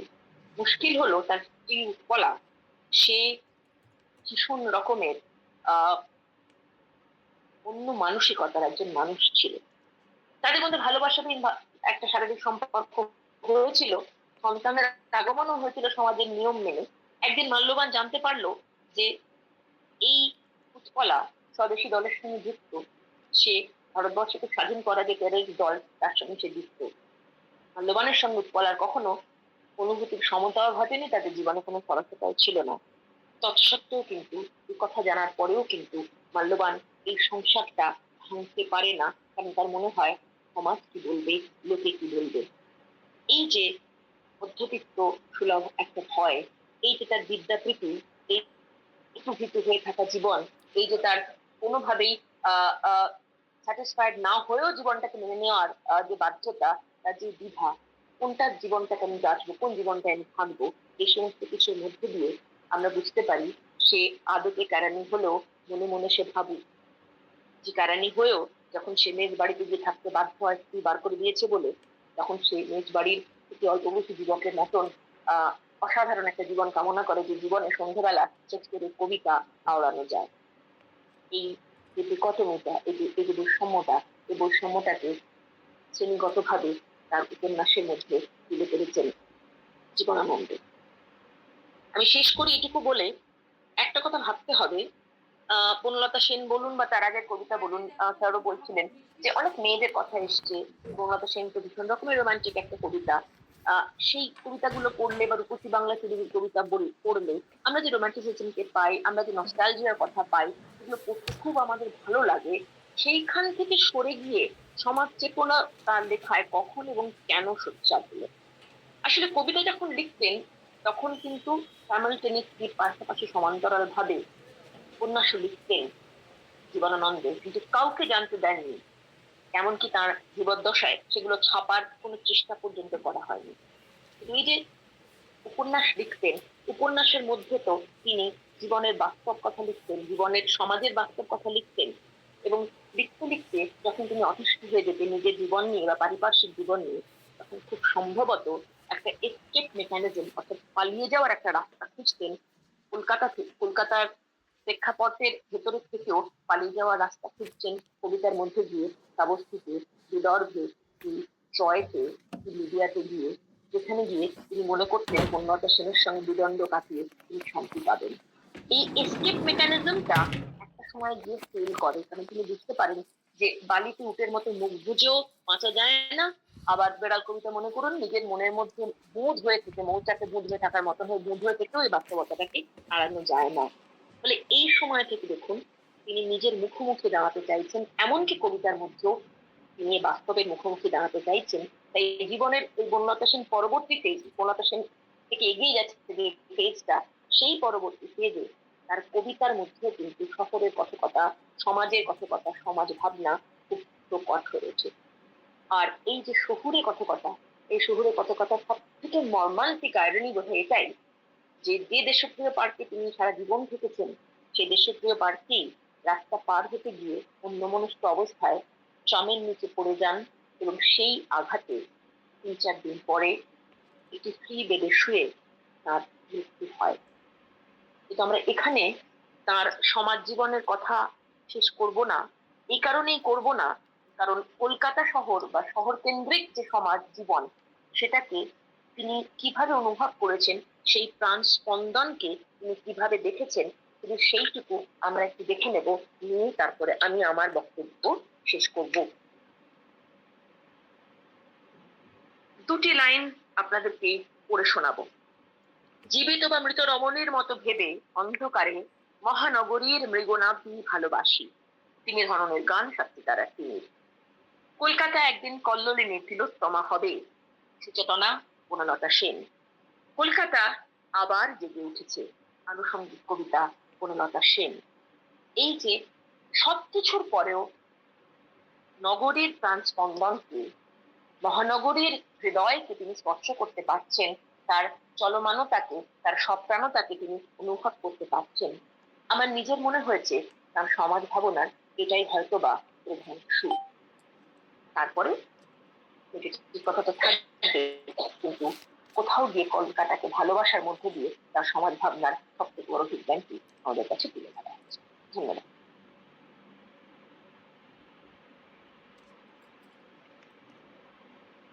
ম্যাডামের ছবিটা দেখা যাচ্ছে না।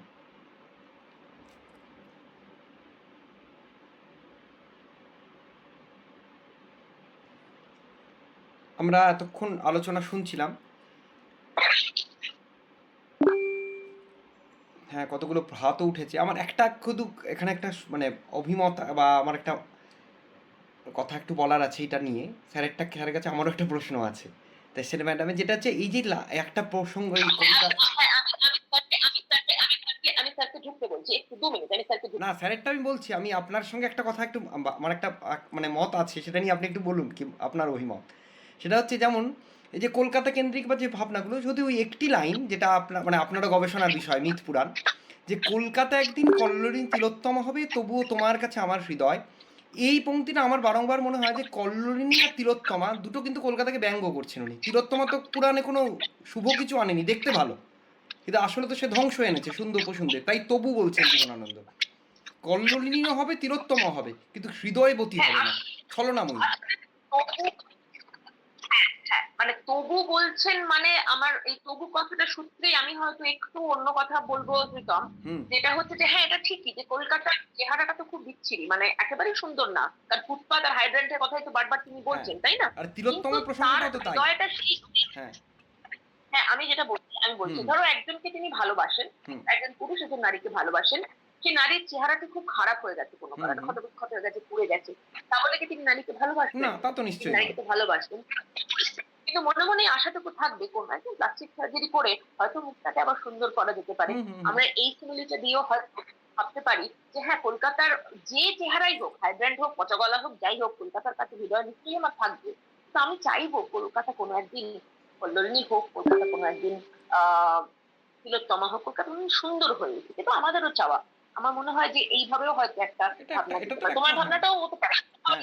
আরেকটা ইন্টারপ্রিটেশন হয়ে যায়, একটু করা হুম। যেতে হুম। পারে না কলকাতা। পুরাণের প্রসঙ্গটা ভাবলে যদি এভাবে ভাবি, আমি বললাম যে তিলোত্তমার ভূমিকাটা আর কি, তিনি তো সৌন্দর্য দিয়ে ভুলিয়ে তাদের ক্ষতি করেছিলেন সুন্দর উপসুন্দর, সেইটাতেই বললাম হ্যাঁ, আর কি। আসলে আসলে পুরাণটাকে তো যখন আমরা ডিকনস্ট্রাক্ট করি নানা রকম ভাবে ভাবা যায়, এবং সেই। পুরাণ ডিকনস্ট্রাকশনের মধ্যে শুধু টাইম থাকে না, মানে সময় থাকে না, পুরাণের ডিকনস্ট্রাকশনের মধ্যে সাইকোলজিও থাকে, অর্থাৎ ঠিক ঠিক। মনস্তত্ত্বও থাকে।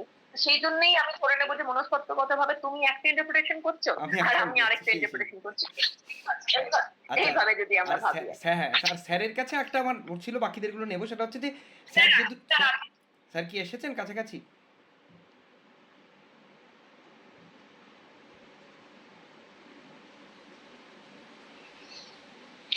হ্যাঁ হ্যাঁ বলছি। হ্যাঁ স্যার, বলছি যে এই যে ঘুমন্ত পুরী, এটা মানে আমাদের ক্লাসে আমি পাঠ্য করেছি, এখন পড়াতে হয় আমাদের, মানে যেসব এখানে যারা হুম। কোর্সে আছে তারাও কয়েকজন ছাত্র আছে, যে ঘুমন্ত পুরীর যে আচ্ছা। আমাদের দক্ষিণারঞ্জনের যেটা সংগ্রহ আর স্লিপিং বিউটি যে দুটো তফাৎ আপনি তো চমৎকার তুলে আনলেন, দুটোর তাৎপর্য, মানে এই দুটো তো একবারে অতি হুম। মানে মৌখিক ওরাল লিটারেচার থেকেই আসা।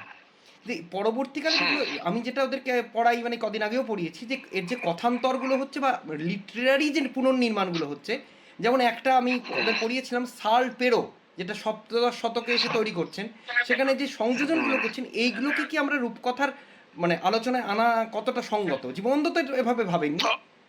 না অবশ্যই, কারণ পেরোলদের যে তুমি কথাটা বলছো হুম। ওটা কিন্তু গ্রিম ভাইদেরও আগে লেখা। ওরা ওটা হচ্ছে 1797 হ্যাঁ হ্যাঁ বেরিয়েছিল। হ্যাঁ হ্যাঁ। সুতরাং ওই বইটা তো ওইটাই প্রথম কিন্তু ফোকটেলের কালেকশন। হুম হুম। নিশ্চয়ই ওই প্রথম ফোকটেলের কালেকশন পেরোলটা অনেক বেশি অথেন্টিক আমি বলবো গ্রিম ভাইদের চেয়ে।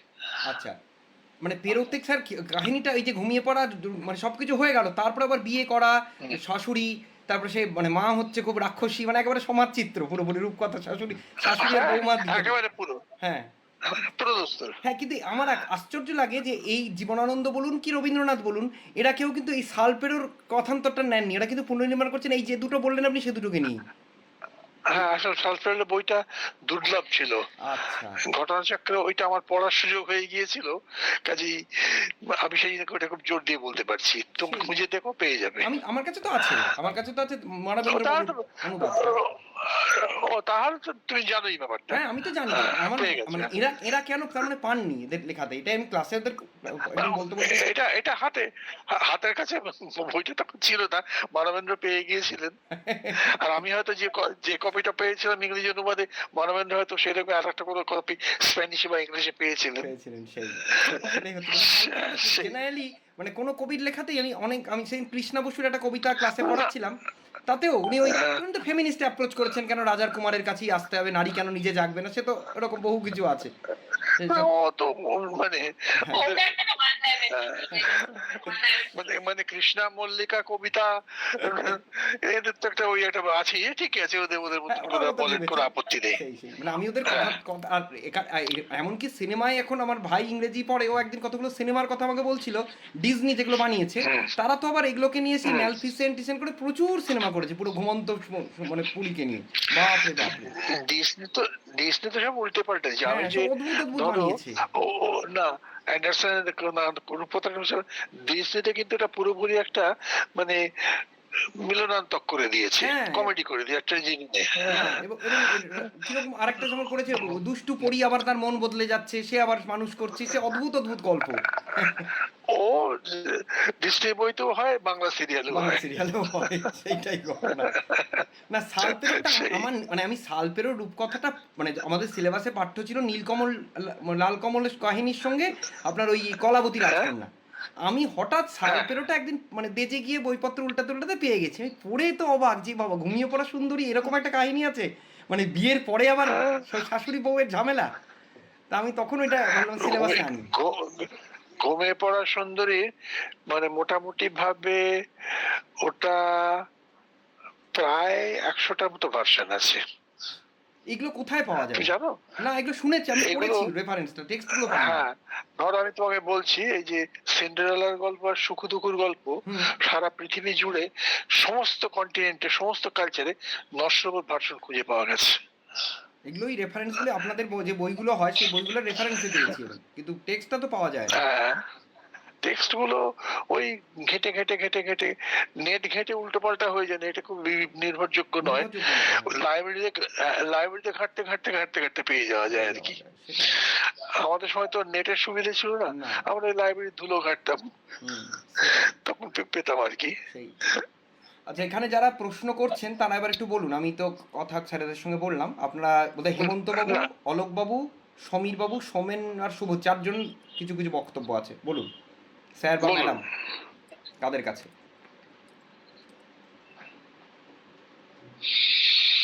আচ্ছা, আমি অধ্যাপিকা চন্দ্রমালির সঙ্গে থেকে একটু কথা বলতে চাই। সেটা হচ্ছে জীবন দাসের যে নৈশ ভ্রমণ রাস্তার পথে পথে, এটা তো ওনার কবিতার মধ্যে আমরা পাচ্ছি। আমরা জানি 50-এর দশকের কবিরা প্রচুর সারা রাত্রি রাস্তায় রাস্তায় ঘুরতেন। জীবনানন্দ কি তার ডায়েরিতে বা অন্য কোথাও এ ধরনের পাওয়া যায় যে মানে তিনিও আমরা সন্ধ্যেবেলা থেকেই ওই দেশপ্রিয় বিভাগ থেকে টালিগঞ্জ লেকের দিকে যেতেন, এটা আমরা জানি। কিন্তু এই যে রাত্রে একদম মধ্যরাত্রের যে পরিভ্রমণ, এটার কি কোনো আমরা ওর জীবনে এরা পাই? মানে এটা একটু আমার কৌতূহল আছে। আচ্ছা, আমাদের 50-এর দশকে ওই সময়কার বা আরেকটু পরের যে কবিদের কথা আপনি বলছেন, স্যার ব্যক্তিগতভাবে তাদের অনেকেই চিনতেন। তো এটা আমার মনে হয় স্যার জীবনানন্দর কোনো ডায়েরি আছে বলে আমার জানা নেই, এরকম ডায়েরি তিনি লিখেছিলেন। কিন্তু কবিদের প্রসঙ্গটা স্যার একটু আপনাদের বলতে হয়, কারণ ব্যক্তিগতভাবে চিনতেন তিনি এই সমস্ত কবিদের সঙ্গে তার মানে ভালো রকম পরিচয় ছিল। একদমই। আচ্ছা, এই 50-এর দশকের যে কবিদের কথা আপনি বলছেন, জীবনানন্দ তাদের গ্রুপে ছিলেন না। কারণ সেই 50-এর দশকের কবিরা তারা সব আমাদের বয়সী, এখন মানে যারা বেঁচে ছিলেন, বেঁচে আছেন ওই 90 থেকে 80-র গ্রুপের মধ্যে যে আমরা যারা, তারা। আর জীবনানন্দ বেঁচে থাকলে তার বয়স হতো 125 বছর। আর 50-এর দশকে তো জীবনানন্দ পড়বেন না, কিন্তু মারাই গেছেন 1954 সালে।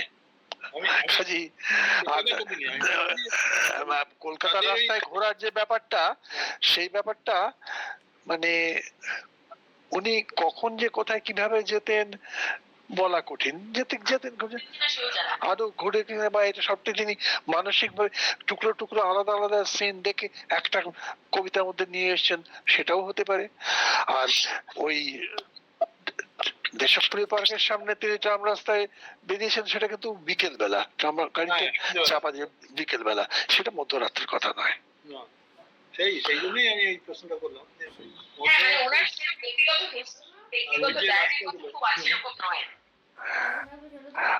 আর ওই যে একটা বিশেষ দল, যে বিশেষ করে 4 জন কবি, 4 জনের মধ্যে 2 জন আমার খুবই বন্ধু ছিলেন, নাম আর করবো না, তারা ওই খালাসিটোলা থেকে বেরিয়ে এখানে ওখানে যেতেন। জীবনানন্দ তো খালাসিটোলা যাওয়ারও পয়সা ছিল না, কারণ অনেক সময় চাল কেনার জন্য পাবলিশারের কাছে প্রায় তাকে কাকুতি মিনতি করতে হতো, এই আর কি। না, উনি তো একটু নিজের মধ্যেই মানে আত্মমগ্ন ছিলেন, তাই বলছি আর কি, যে রাস্তায় রাস্তায় বেরোনোটা, এটা কি ওনার মানস ভ্রমণ হতে পারে? মানুষ ভ্রমণ হতে পারে, বাস্তব ভ্রমণ হতে পারে, তার তো কোনো প্রমাণ নেই। কবি কি প্রমাণ রাখবেন? কবি ওই তো কবিকে খুঁজে তার জীবন চরিতে। সেই তবে বহু জায়গাতেই তার বিশেষ করে উপন্যাসে বহু জায়গাতেই তার অল্টার ইগো বেরিয়ে এসছে। সে বাসমতি পোখানি বলুন, কারু ঘোষণাই বলুন, জয়স্তু। আমরা মিত্র স্কুলের প্রাক্তনী। ও আচ্ছা, আপনি মিত্র স্কুলের? আচ্ছা আচ্ছা আচ্ছা আচ্ছা। ওই যে আপনি ওই পলাশ মিত্র, পলাশ তো আমার খুবই প্রিয় বন্ধু ছিলেন, চলে গেলেন হঠাৎ। সেই কয়েকদিন আগে দেখা হয়েছিল। ঠিকই দেখা হয়েছে, মনে আছে। সমীর বাবু, আর কারোর কিছু আছে? সমীর বাবু, সৌমেন বাবু, শুভদীপ বাবু, কাদের কাছে প্রশ্ন আপনাদের পরপর বলে দিন, প্রশ্নগুলো পরপর করে নিন, তারপরে শুনে নেবো আমরা। হ্যাঁ, আমি বলছি স্যার। সমীর বাবু। স্যার এবং ম্যাডাম ভীষণ মানে, হ্যাঁ স্যার আমি বলছি, সমীর বাবু বলছি স্যার। খুবই ভালো লেগেছে। একটা রূপকথা থেকে সমাজ কথাতে আমরা এলাম, এটা খুব ভালো লাগলো।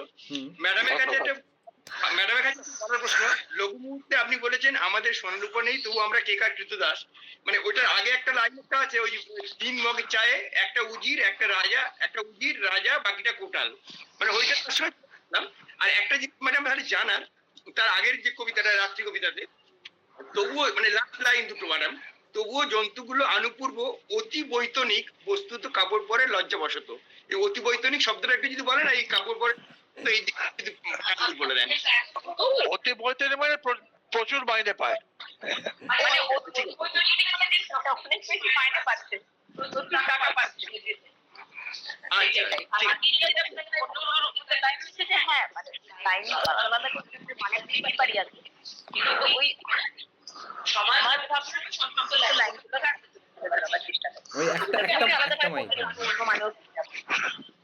একটা মাইক অফ করুন স্যার, একটা বা আপনারটা। স্যারের বা আপনার যে কোনো একটা মাইক অফ করে বলুন, তাহলেই হবে। একটা মাইক থেকে বলুন, কোনো অসুবিধা, যে কোনো একজনের থেকে বললেই তো হবে।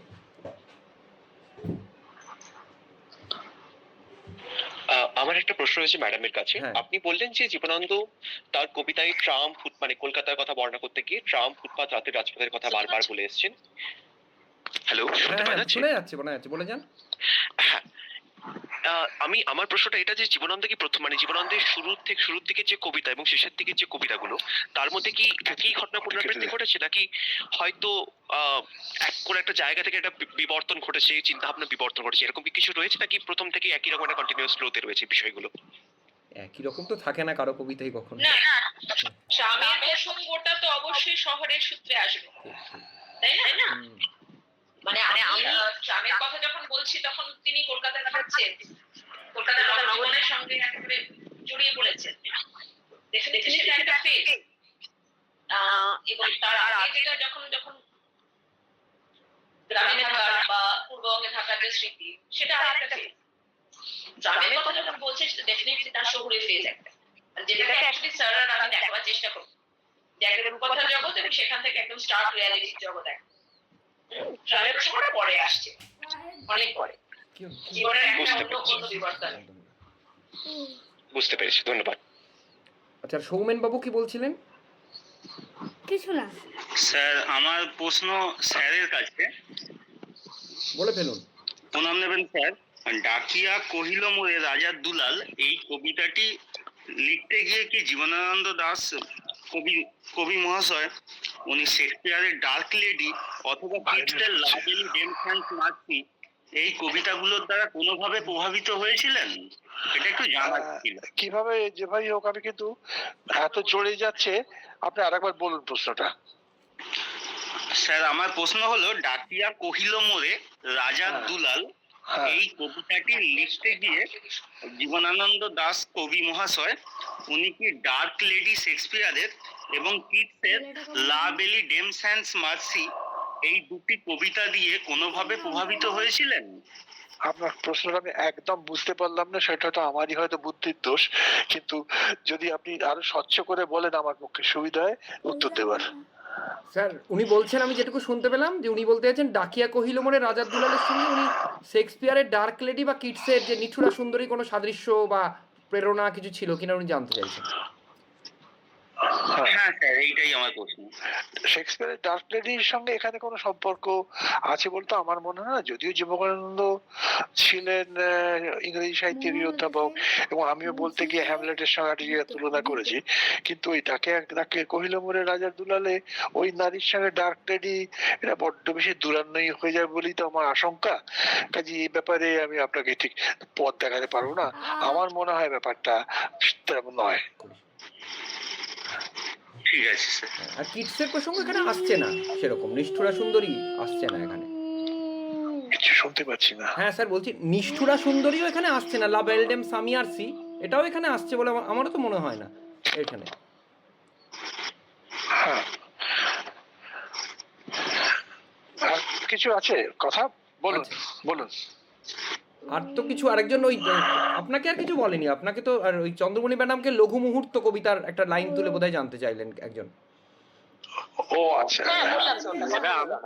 কথা হয়েছে। আমার একটা প্রশ্ন আছে স্যারের কাছে। কে বলো? বলুন। হ্যালো, শোনা যাচ্ছে? হ্যাঁ, আপনার নামটা বলে বলুন। হ্যাঁ, আমি বাসন্তী রায় বলছি। একটা ছোট্ট প্রশ্ন, ওই যে ডাকিয়া কহিল মোরে রাজার দুলাল এই কবিতাটাতে প্রথম যে 4টি লাইন আছে সেই 4টি লাইন আবার শেষেও রয়েছে, সেটা নিয়ে কোনো না না সেটা নিয়ে কোনো প্রশ্ন নয়, কিন্তু তার ঠিক আগের যে 2 লাইন যে আমি বুকে মোর কোলে মোর কঙ্কালের কাকালের চুমা, তারপর ড্যাশ দিয়ে লেখা আছে না গঙ্গার তরঙ্গ কানে গায় ঘুমা ঘুমা, তো এটা কি মানে এখানকার যে প্রেমিকা বা নায়িকা আর কি কবিতার মানে তাকে যে বাহ করা হচ্ছে গঙ্গার তীরে, সেই হিসেবে কিন্তু আবার ইনভার্টেড কমার ভিতর আছে।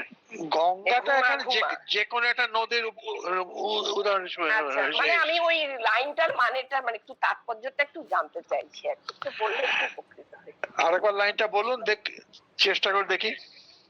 বুকে মোর, কোলে মোর, কঙ্কালের কাকালের কাকালের এটা চুমা। একটা বিস্ময়বোধক হ্যাঁ। চিহ্ন।